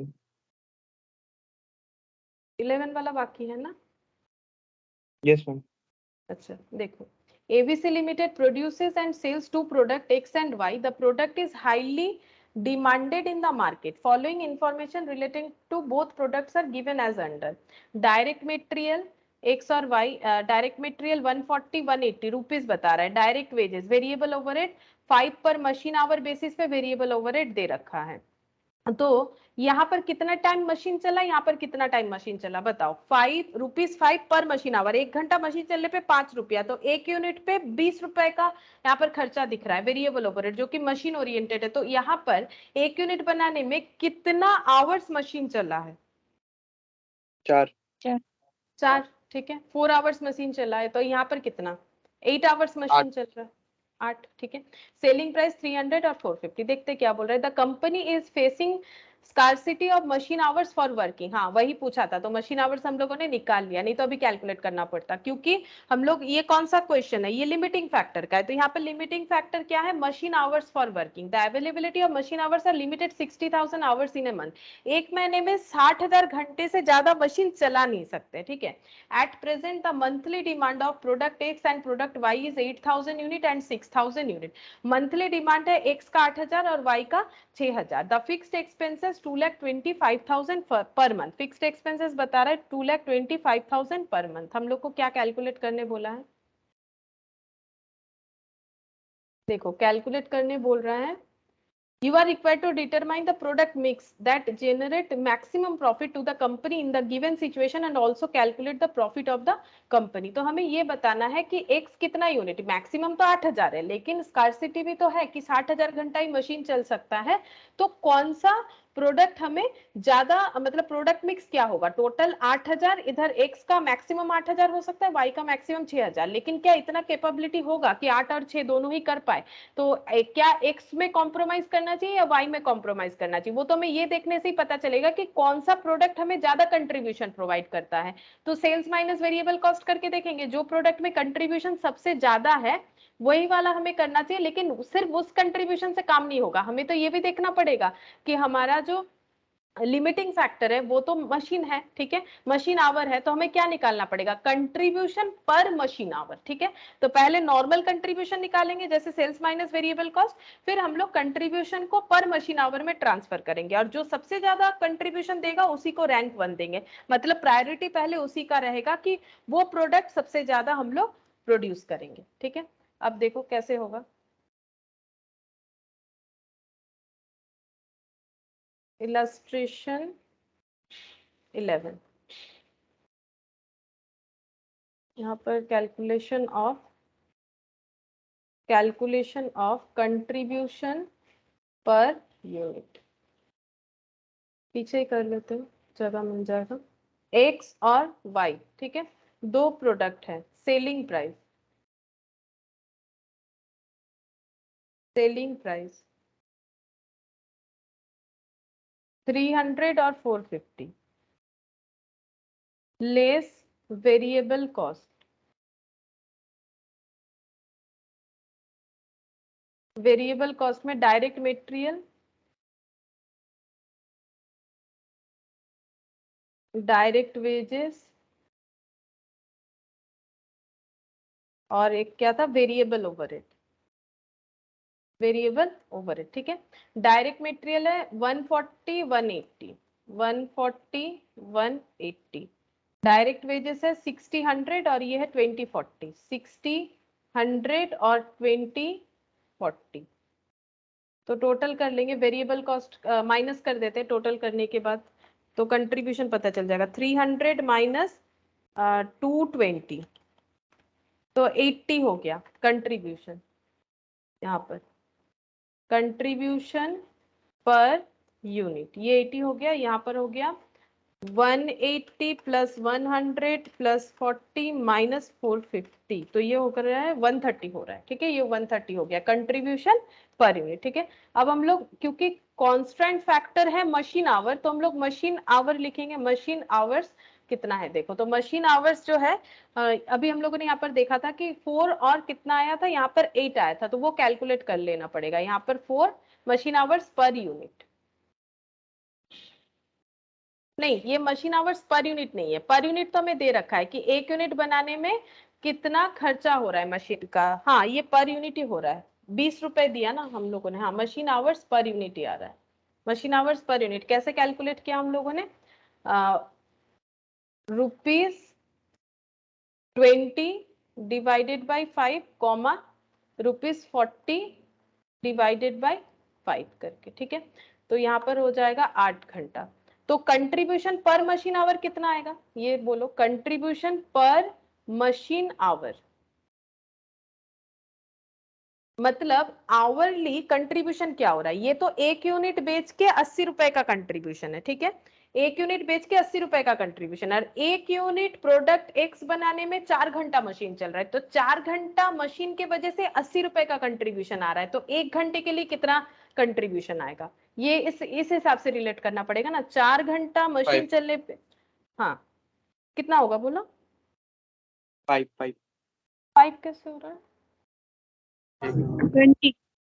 हाँ 20 होगा, डिवाइड होगा ना, 80 डिवाइडेड बाई 4 करना पड़ेगा, 20 होगा। 130 डिवाइडेड बाई 8 16.25 होगा। हम लोग क्या निकाल रहे हैं, मशीन आवर्स पर यूनिट ना, कि 1 घंटा मशीन, ये देखो 4 घंटा मशीन चलने पे 80 रुपए का कंट्रीब्यूशन बनता है, तो 1 घंटा मशीन चलने पे 80/4 तभी होगा, तो 20 आवर्स हो गया। ठीक है, अब कौन सा ज्यादा कंट्रीब्यूशन प्रोवाइड कर रहा है, उसी को रैंक 1 देना पड़ेगा। ए वाला कौन, ए, तो यहाँ मतलब पर हो X। जाएगा एक्स है, हाँ एक्स या ए जो भी है, एक्स है शायद, हाँ एक्स है, तो 1 और इसे 2, तो इसमें सबसे ज्यादा टाइम हम लोग अलॉट कर देंगे। मतलब एक्स जो है वो मैक्सिमम हम लोग प्रोड्यूस कर सकते हैं, जो कि 8000 यूनिट। अब देखते हैं कि 8000 यूनिट पूरा एक्स से प्रोड्यूस होगा कि नहीं। तो देखो कैसे कैलकुलेट करना चाहिए, यहाँ पर लिखेंगे product mix to maximise the profit. Product mix to maximise the profit. तो प्रोडक्ट एक्स मैक्सिमम कितना बन सकता है, प्रोडक्ट एक्स जो है वो मैक्सिमम 8000 यूनिट बन सकता है। ठीक है, अच्छा आवर्स रिक्वायर्ड, 8000 के लिए आवर्स कितना जरूरत होगा, 8000 यूनिट इनटू 1 यूनिट बनने में कितना टाइम लेता है, 4 घंटा। ठीक है, 1 यूनिट बनने में 4 घंटा। हाँ, तो फिर 8000 अगर पूरा ही बना लेते, क्योंकि इसको पहला प्रायोरिटी देंगे, तो 32,000 आवर्स हमें चाहिए। क्या हम लोग के पास 32,000 आवर्स अवेलेबल है एक महीने में, हाँ 60,000 है, तो 32,000 इजीली हम लोग ले सकते हैं। तो बैलेंस कितना बचेगा वो हम लोग वाई में अलॉट कर देंगे, बैलेंस आवर्स अवेलेबल। टोटल तो 60,000 घंटा ही चला सकते हैं, माइनस 32,000 आवर्स, तो ये हो जाएगा कितना हो रहा है, 20। हाँ 28,000 आवर्स हो रहा है, बैलेंस आवर्स अवेलेबल। तो प्रोडक्ट वाई कितना बनाए, फिर कितना बनेगा, क्योंकि प्रोडक्ट वाई के लिए कितना 6000 यूनिट हम लोगों ने सोचा था, लेकिन है तो 28,000 घंटा, और 1 यूनिट बनाने में कितना टाइम लगता है, 8 घंटा लगता है। तो 8 इंटू 6000, तो ये तो काफी ज्यादा हो रहा है, 8 इंटू 6000 करके देखो 48,000 हो रहा है। उतना तो हम लोगों के पास टाइम है ही नहीं, तो हम लोग क्या करेंगे, रिवर्स में देखेंगे कि 28,000 घंटा में कितना यूनिट बना सकते हैं। ठीक है, तो 1 यूनिट बनाने में 8 घंटा लगता है, तो 8 घंटे में 1 यूनिट, तो 28,000 घंटे में कितना यूनिट बना सकते हैं, डिवाइड कर दो। 3500। 3500। 3500 तो यहाँ पर हो गया 8 आवर्स। तो यहाँ पर हो जाएगा 3500 यूनिट। तो ये प्रोडक्ट मिक्स होना चाहिए जो कि मैक्सिमम प्रॉफिट देगा। अच्छा, और थर्ड और एक क्वेश्चन यहाँ पर पूछा था, पहले बोला determine the product mix that generate maximum profit to the company in the given situation and calculate the profit of the company. Profit भी कैलकुलेट करके बताने, तो ये तो पहला आंसर हो गया। अब हम लोग प्रॉफिट कैलकुलेट करके बताएंगे। Profitability of concern in the based product mix.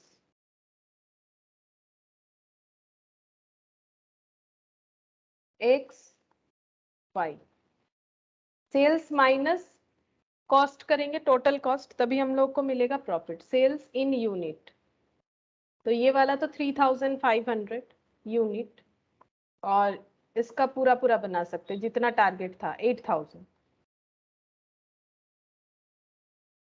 अब सेल्स में अगर कंट्रीब्यूशन पर यूनिट लगा देंगे तो इससे हमें क्या पता चल जाएगा, टोटल कंट्रीब्यूशन। टोटल कंट्रीब्यूशन से फिक्स्ड कॉस्ट लेस कर देंगे तो हम लोग को प्रॉफिट पता चल जाएगा। कंट्रीब्यूशन है, वैसे हम लोग वेरिएबल कॉस्ट लेके भी कर सकते हैं बट वो तो लेंदी हो जाएगा ना प्रोसेस। कंट्रीब्यूशन तो पता ही है 80 और 130, अगर कोई चाहे तो वैसे भी कर सकते हैं। तो टोटल कंट्रीब्यूशन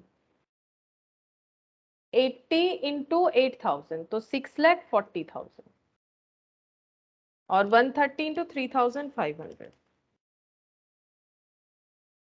4,55,000। अच्छा, टोटल कंट्रीब्यूशन निकाल लेते हैं, मतलब ये तो टोटल में निकाला पर यहाँ पर एक टोटल कॉलम भी कर लो, रुको, यहाँ पर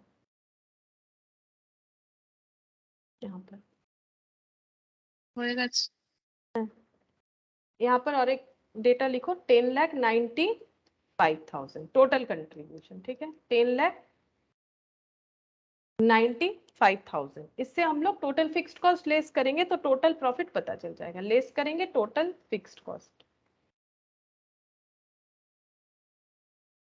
फिक्स्ड कॉस्ट वैसे भी टोटल में ही होता है, टोटल नहीं भी लिखोगे तो भी चलेगा। फिक्स्ड कॉस्ट कितना हो जाएगा, ये रहा 2,25,000। तो 2,25,000 माइनस 10,95,000, 8,70,000। 8,70,000 ये क्या हो गया, ये हो गया प्रॉफिट। कंपनी कितना प्रॉफिट अर्न कर रहा है।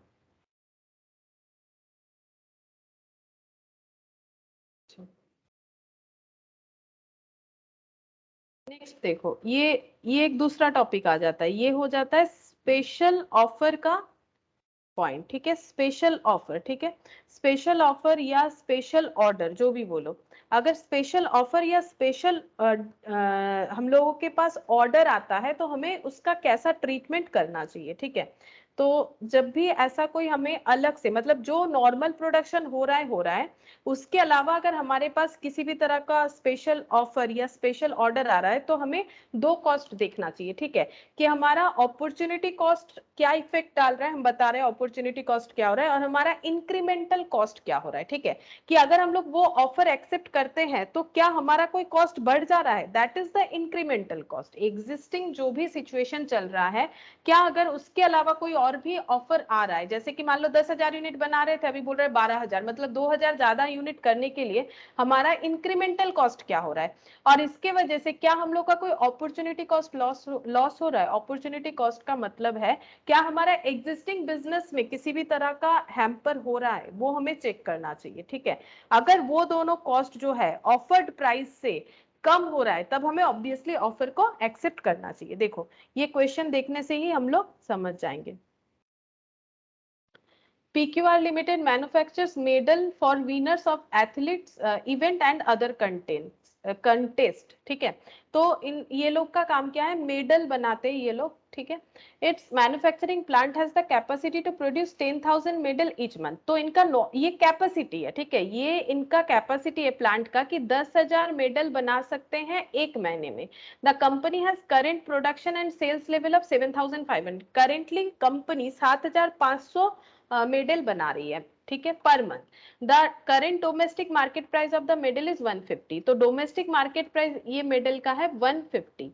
The cost data for the month of August 2021 is as under. Cost data दिया हुआ है अगस्त का, ठीक है, क्या दिया हुआ है देखो। अरे पर क्या मेरा क्वेश्चन, अच्छा ये क्वेश्चन थोड़ा सा यहाँ से कट हो गया, ठीक है कोई बात नहीं, हम यहाँ पर बता देते हैं। देखो डेटा जो है उसमें क्या क्या बोला है, ज्यादा कुछ नहीं बोला है, थोड़ा सा लिख देते, बाकी बाद में हम इस पीडीएफ को रेक्टिफाई कर देंगे, ठीक है। वेरिएबल कॉस्ट में क्या बोला है देखो, डायरेक्ट मटेरियल बोल रखा है 2,62,500, ठीक है। डायरेक्ट लेबर कॉस्ट, ठीक है, डायरेक्ट लेबर कॉस्ट बोल रखा है 3 लाख।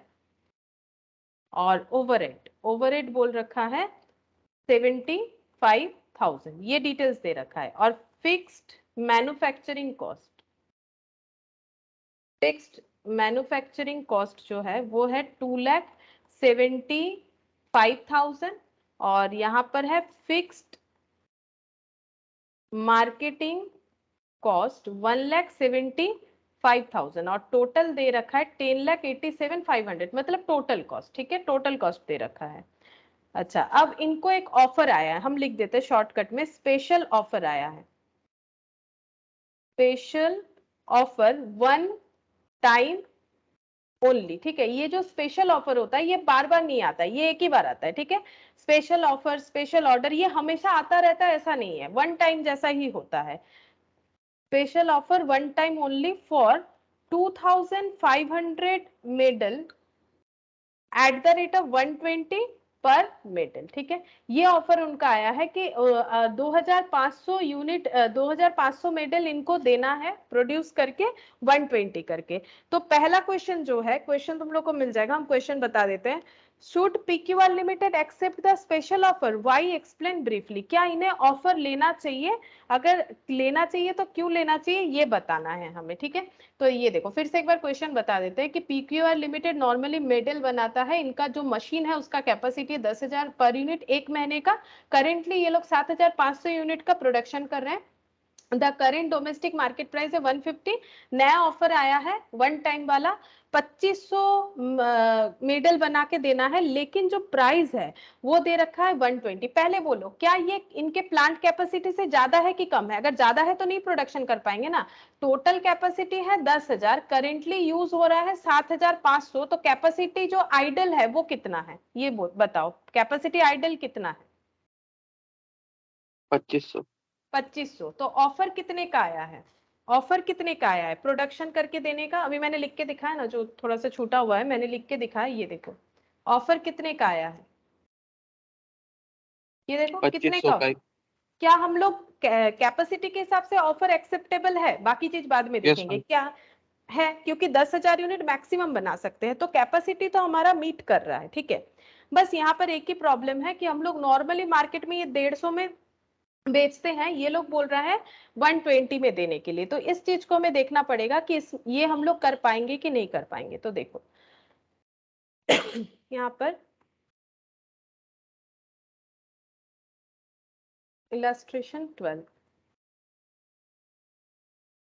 तो यहाँ पर पहले लिखते हैं, देखो ये लिखना पड़ेगा तभी समझ मैम में आएगा। डायरेक्ट मटेरियल कॉस्ट और लेबर कॉस्ट कितना था? डायरेक्ट मटेरियल और लेबर 2,62,500 और 3 लाख। ठीक है मैम। तो यहाँ पर लिख लेते हैं कि existing demand for the medal is 7,500 unit per month, है ना। तो पर मंथ जो डिमांड है वो 7,500 यूनिट का है, तभी तो 7,500 यूनिट ही बनाते हैं। वैसे तो कैपेबिलिटी 10,000 का है, लेकिन 7,500 क्यों बना रहे हैं? ऑब्वियसली इतना ही डिमांड होगा against 10,000 units capacity.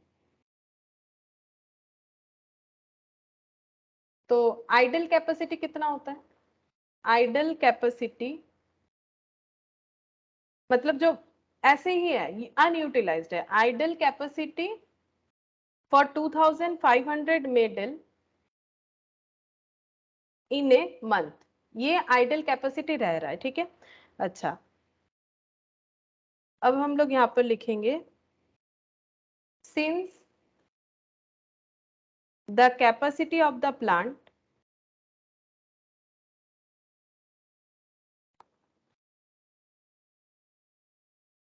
is more than the demand, any additional order could increase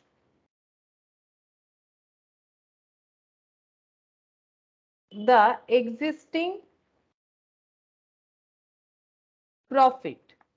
देखो क्या बोल रहा है कि कैपेसिटी ऑफ द प्लांट जो है is more than the demand, demand से ज्यादा है, डिमांड है 7,500 का करेंटली मार्केट में, जबकि इसका कैपेसिटी 10,000। तो कोई भी अगर एडिशनल ऑफर आता है जो कि विद इन कैपेसिटी रहेगा तो वो प्रॉफिट को बढ़ा सकता है, लेकिन हाँ लॉस भी हो सकता है। नॉर्मली तो प्रॉफिट को बढ़ाएगा, लेकिन ऑब्वियसली क्या होना चाहिए कि जो हम लोगों को ऑफर प्राइस दिया जा रहा है, जैसे कि बोल रहा है 120, ठीक है 120 करके देंगे, तो ये प्राइस एक्सेप्ट करेंगे कि नहीं करेंगे देखना पड़ेगा कि अगर हम लोग 2500 यूनिट ज्यादा प्रोडक्शन कर रहे हैं तो हमारा वेरिएबल कॉस्ट क्या इंपैक्ट लाएगा, क्योंकि फिक्स्ड कॉस्ट में तो इंपैक्ट नहीं आता है वॉल्यूम बढ़ने पे।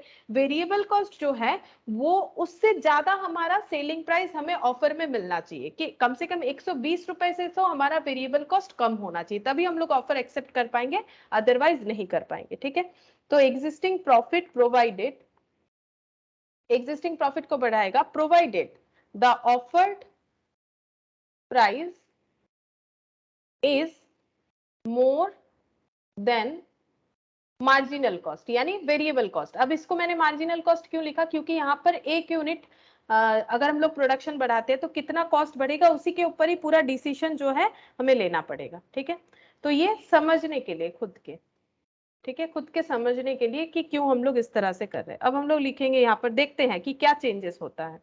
तो पर यूनिट कॉस्ट निकाल लेते हैं। देखो पर्टिकुलर्स अमाउंट, अमाउंट, तो सेलिंग प्राइस क्या है, करेंट मार्केट सेलिंग प्राइस जो है, ये क्वेश्चन में दे रखा था, ये यहाँ पर ही मिल जाएगा हमें 150। हाँ 150। अच्छा वेरिएबल कॉस्ट लेस करते हैं, वेरिएबल कॉस्ट में है डायरेक्ट मटेरियल, तो डायरेक्ट मटेरियल पर यूनिट निकालेंगे। देखो 2,60,000 to 500, ये क्या दिया हुआ था, ये देखो the cost data for the month of अगस्त, मतलब जो चल रहा है मार्केट में, ठीक है, जो अभी चल रहा है वो खर्चा बताया जा रहा है। तो 2,60,000 to 500 ये तो टोटल है, तो पर यूनिट कितना हो जाएगा 2,60,000 to 500, ये कितने यूनिट का खर्चा है, बोलो करेंटली कितना यूनिट प्रोडक्शन हो रहा है, उतने का ही होगा। 7,500। डिवाइड कर दो, देखो कितना आ रहा है, रुपीज उतना ही लिखना पड़ेगा 35। 35। लेबर का भी वैसे ही निकालेंगे, डिवाइडेड बाय 7,500, और टोटल कितना है 3 लाख, 3 लाख से डिवाइड कर दो, 3 लाख डिवाइडेड बाय 7,500 40। अच्छा और एक कॉस्ट भी है ओवरहेड, ओवर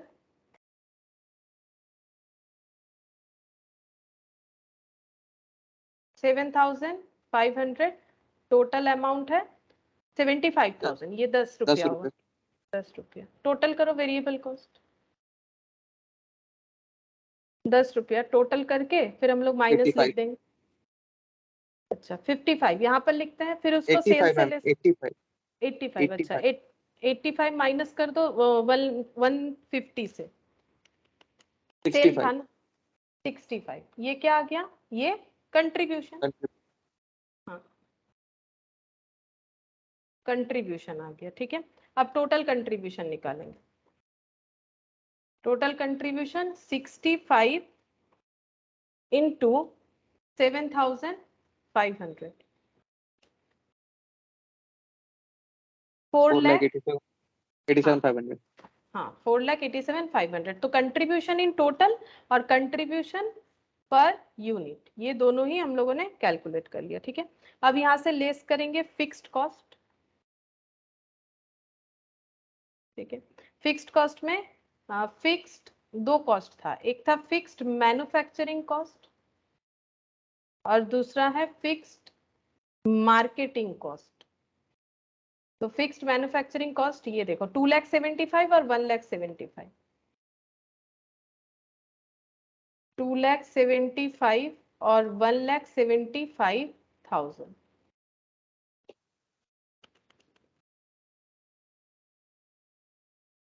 $37,500 ये क्या आ गया? प्रॉफिट। ठीक है, ये प्रॉफिट आ गया।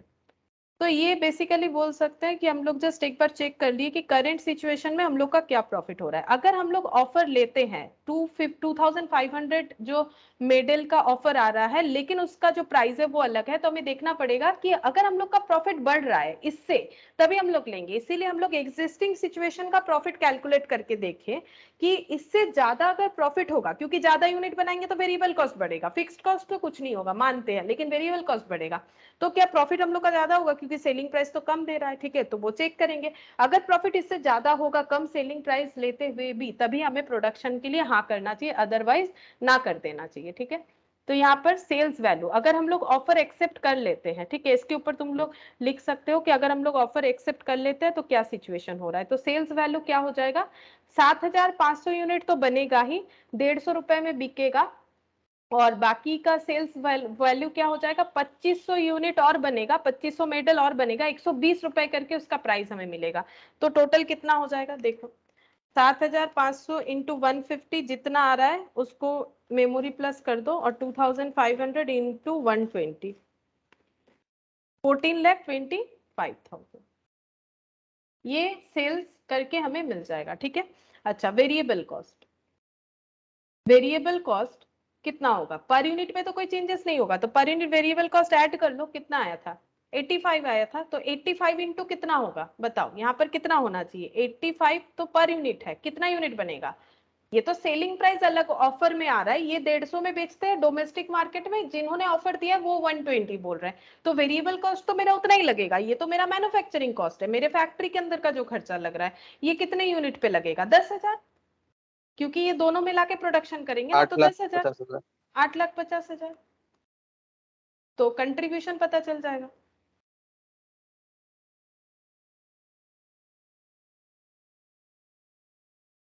$5,75,000 लेस करेंगे फिक्स्ड कॉस्ट। ठीक है, फिक्स्ड कॉस्ट दोनों मिला के कितना होता है? 2 लाख, यहाँ पर ही लिखना पड़ेगा, एक है मैन्युफैक्चरिंग कॉस्ट, एक है marketing cost. Manufacturing cost, marketing cost, 2,75,000 और 1,75,000 दोनों का टोटल 4,50,000 माइनस करना पड़ेगा, कितना आ रहा है? 1,25,000 ये प्रॉफिट आ रहा है ऑफर एक्सेप्ट करने के बाद। तो क्या ऑफर एक्सेप्ट करना चाहिए? बोलो, क्या ऑफर एक्सेप्ट करना चाहिए? प्रॉफिट पहले हो रहा था 37,500, अगर कम प्राइस में जो सेल प्राइस हो रहा है वो ऑफर एक्सेप्ट करने के बाद भी हम लोग का प्रॉफिट 1,25,000 दिख रहा है, तो क्या हमें ऑफर एक्सेप्ट करना चाहिए? Yes. Yes, हाँ, करना चाहिए। प्रॉफिट तो बढ़ रहा है ना, क्योंकि खर्चा तो कर रहा है, खर्चा तो दिखा दिया, 10,000 यूनिट का खर्चा कर रहा है, सेलिंग प्राइस 150, 120 सारा चीज एप्लीकेबल करके देख लिए, फिर भी हम लोग का प्रॉफिट बढ़ रहा है। तो प्रॉफिट बढ़ रहा है तो हम लोग ऑब्वियसली क्या करेंगे? ऑफर लेंगे। The offer for 2,000 unit be accepted as it increase the profit by 1,25,000 minus करके बता दो कितना होता है, और 37,500, 87,500। 87,500 इतना प्रॉफिट बढ़ा रहा है। ठीक है, अच्छा इसके बाद इस क्वेश्चन में और एक एडिशन था, हम जस्ट बता देते, क्वेश्चन तो पूरा लिया नहीं है, कि मान लो कि प्लांट का कैपेसिटी 10,000 के जगह हम यहाँ पर सिचुएशन बताते हैं कि प्लांट कैपेसिटी जो है, सेकेंड सिचुएशन बोल रहा है वो 9,000 है। हम लोगों ने तो पहले क्वेश्चन में बोला था कि 10,000 है, लेकिन अगर प्लांट का कैपेसिटी 9,000 होता, ठीक है, और हमें ये ऑफर दिया जाता, तो क्या ऑफर हमें लेना चाहिए या नहीं लेना चाहिए, पार्टली लेना चाहिए या फुल्ली रिजेक्टेड कर देना चाहिए, ये पूछ रहा है। ठीक है, तो पहले बताओ, अगर मेरा 9,000 कैपेसिटी है और ऑलरेडी हम लोग 7500 कैपेसिटी यूटिलाइज कर रहे हैं, तो आइडल कैपेसिटी कितना बचता है? 9000 से माइनस करके देखना पड़ेगा आइडल कैपेसिटी कितना बच 1,500। हाँ, तो क्या 2500 का ऑफर हम लोग ले पाएंगे? सोचो। नहीं ले पाएंगे, ठीक है, क्योंकि हम लोगों के पास 2500 प्रोडक्शन करने का तो कैपेबिलिटी ही नहीं है, ठीक है, क्योंकि अभी हम लोग ये मान रहे हैं कि हम लोग अपना कैपेसिटी 1000 से कम करके दिखा रहे हैं। हम लोग मान रहे हैं कि 9000 कैपेसिटी हम लोग के प्लांट का, 7500 तो रेगुलर बेसिस पे हो ही रहा है, ठीक है। तो जो आइडल कैपेसिटी वो 1500 मेडल का है, ठीक है, और डिमांड जो है वो 2500 मेडल का है। तो कंपनी अगर ये ऑफर एक्सेप्ट कर लेगी तो उसका प्रॉब्लम ये है कि वो प्रॉफिट नहीं कमा पाएगी, क्योंकि 1000 मेडल का तो वो प्रोडक्शन कर ही नहीं पाएगी, तो उतने का तो कंट्रीब्यूशन उसका लॉस हो जाएगा, ठीक है। तो ये ऑफर जो है ये एक्सेप्टेबल होगा कि नहीं, चलो हम लोग चेक करके देखते हैं कि क्या सिचुएशन होगा। तो हम थोड़ा रफली करके दिखा रहे हैं, ये देखो सेल्स वैल्यू 150 करके कितना यूनिट बना सकते हैं? 150 करके 7,500। 7,500, ठीक है, और 120 करके 1500, तो कितना हो जाएगा? 13,05,000।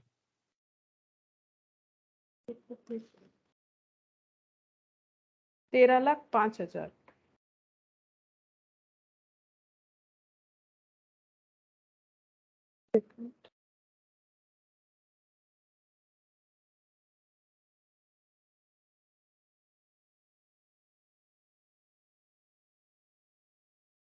Yes, 13,05,000।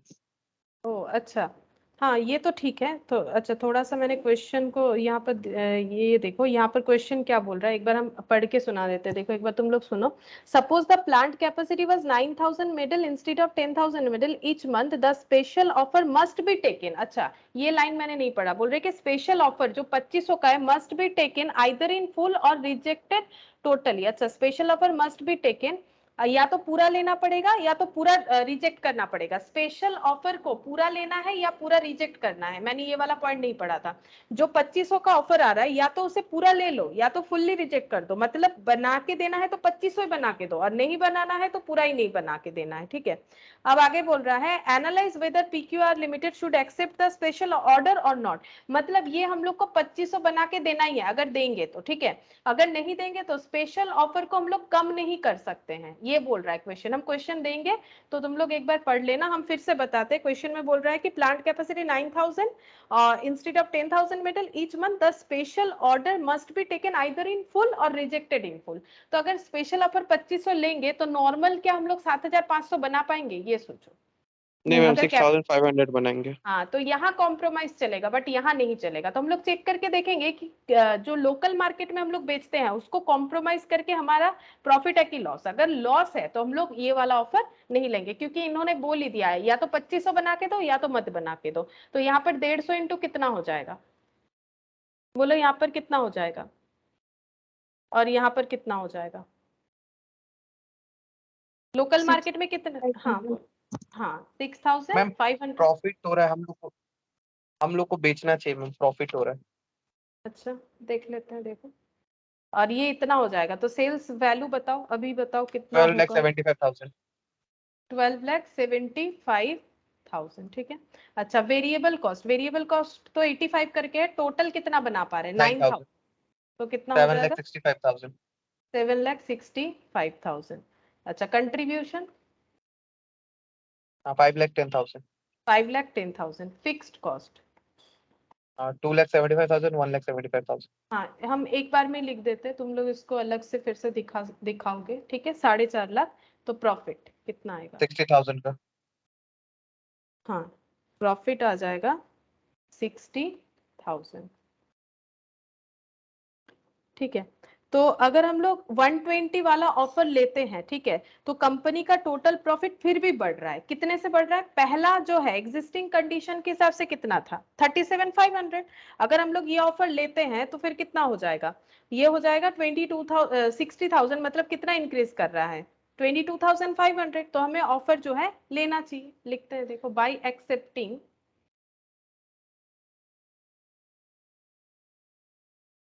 the special order at the rate 120 per unit, the total profit of the company is increased by 60,000 minus 37,500। ठीक है, 37,500 क्यों ले पाए?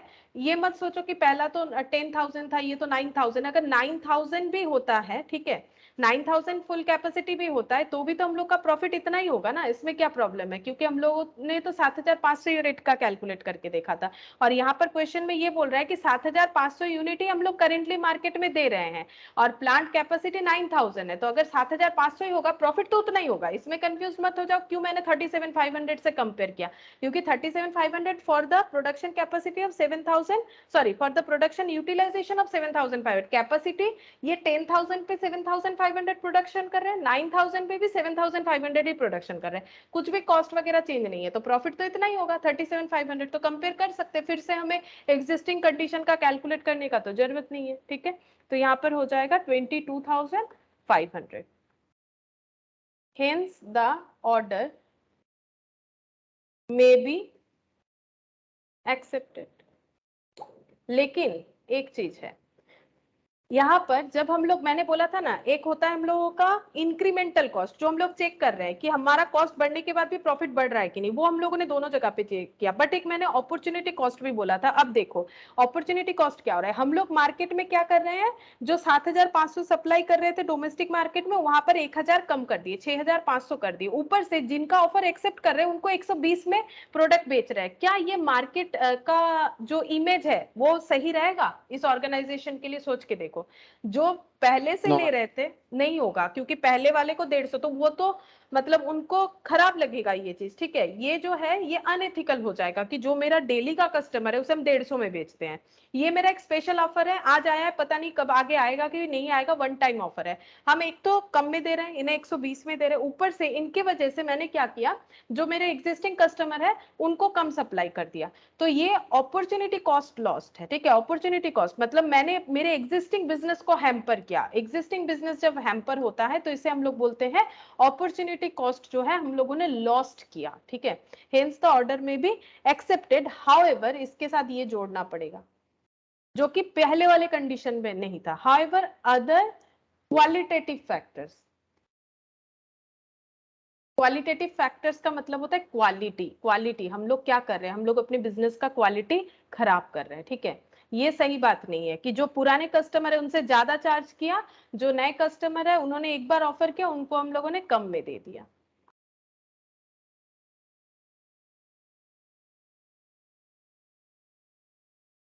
Taken care of.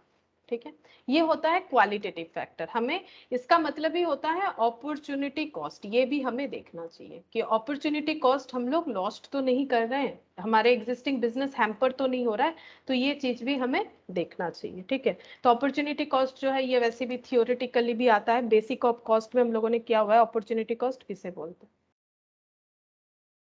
ठीक है, तो ये एक नया चीज यहाँ पर एक ये एडिशन होगा क्वेश्चन में। ठीक है, थोड़ा सा रह गया है तो ये एडिशन करके हम पीडीएफ शेयर कर पाएंगे। नहीं, जिन लोगों को कर दिया है वो लोग रेक्टिफाई कर लेना, और ये फ्राइडे के अंदर ये कंप्लीट हो जाएगा। तो ये सब डिसीजन मेकिंग वाले क्वेश्चन है, और लास्ट का जो 2-3 क्वेश्चन है वो मैंने लास्ट क्लास में करवाए थे, पहले वाले पीडीएफ में था। ठीक है, तो ये कैंसिल कर देना, ये सेम क्वेश्चन ही है 18 और 19 वाला, शायद 18 और 17 वाला, ये दो चाहिए भी नहीं, ये ऑलरेडी हम लोग का किया हुआ है। शायद 17 वाला भी किया हुआ है, देखना पड़ेगा। 18 तो कंफर्म है किया हुआ है। ठीक है, और एक क्लास लगेगा हमारा कंप्लीट हो जाएगा। तो हाँ, एंगल ऑफ इंसिडेंस आज करवाया वो, लेकिन इम्पोर्टेंट है। ठीक है, तो उसको एक बार तुम लोग को देख लेना। ठीक है, फिर आज इतना ही करते हैं।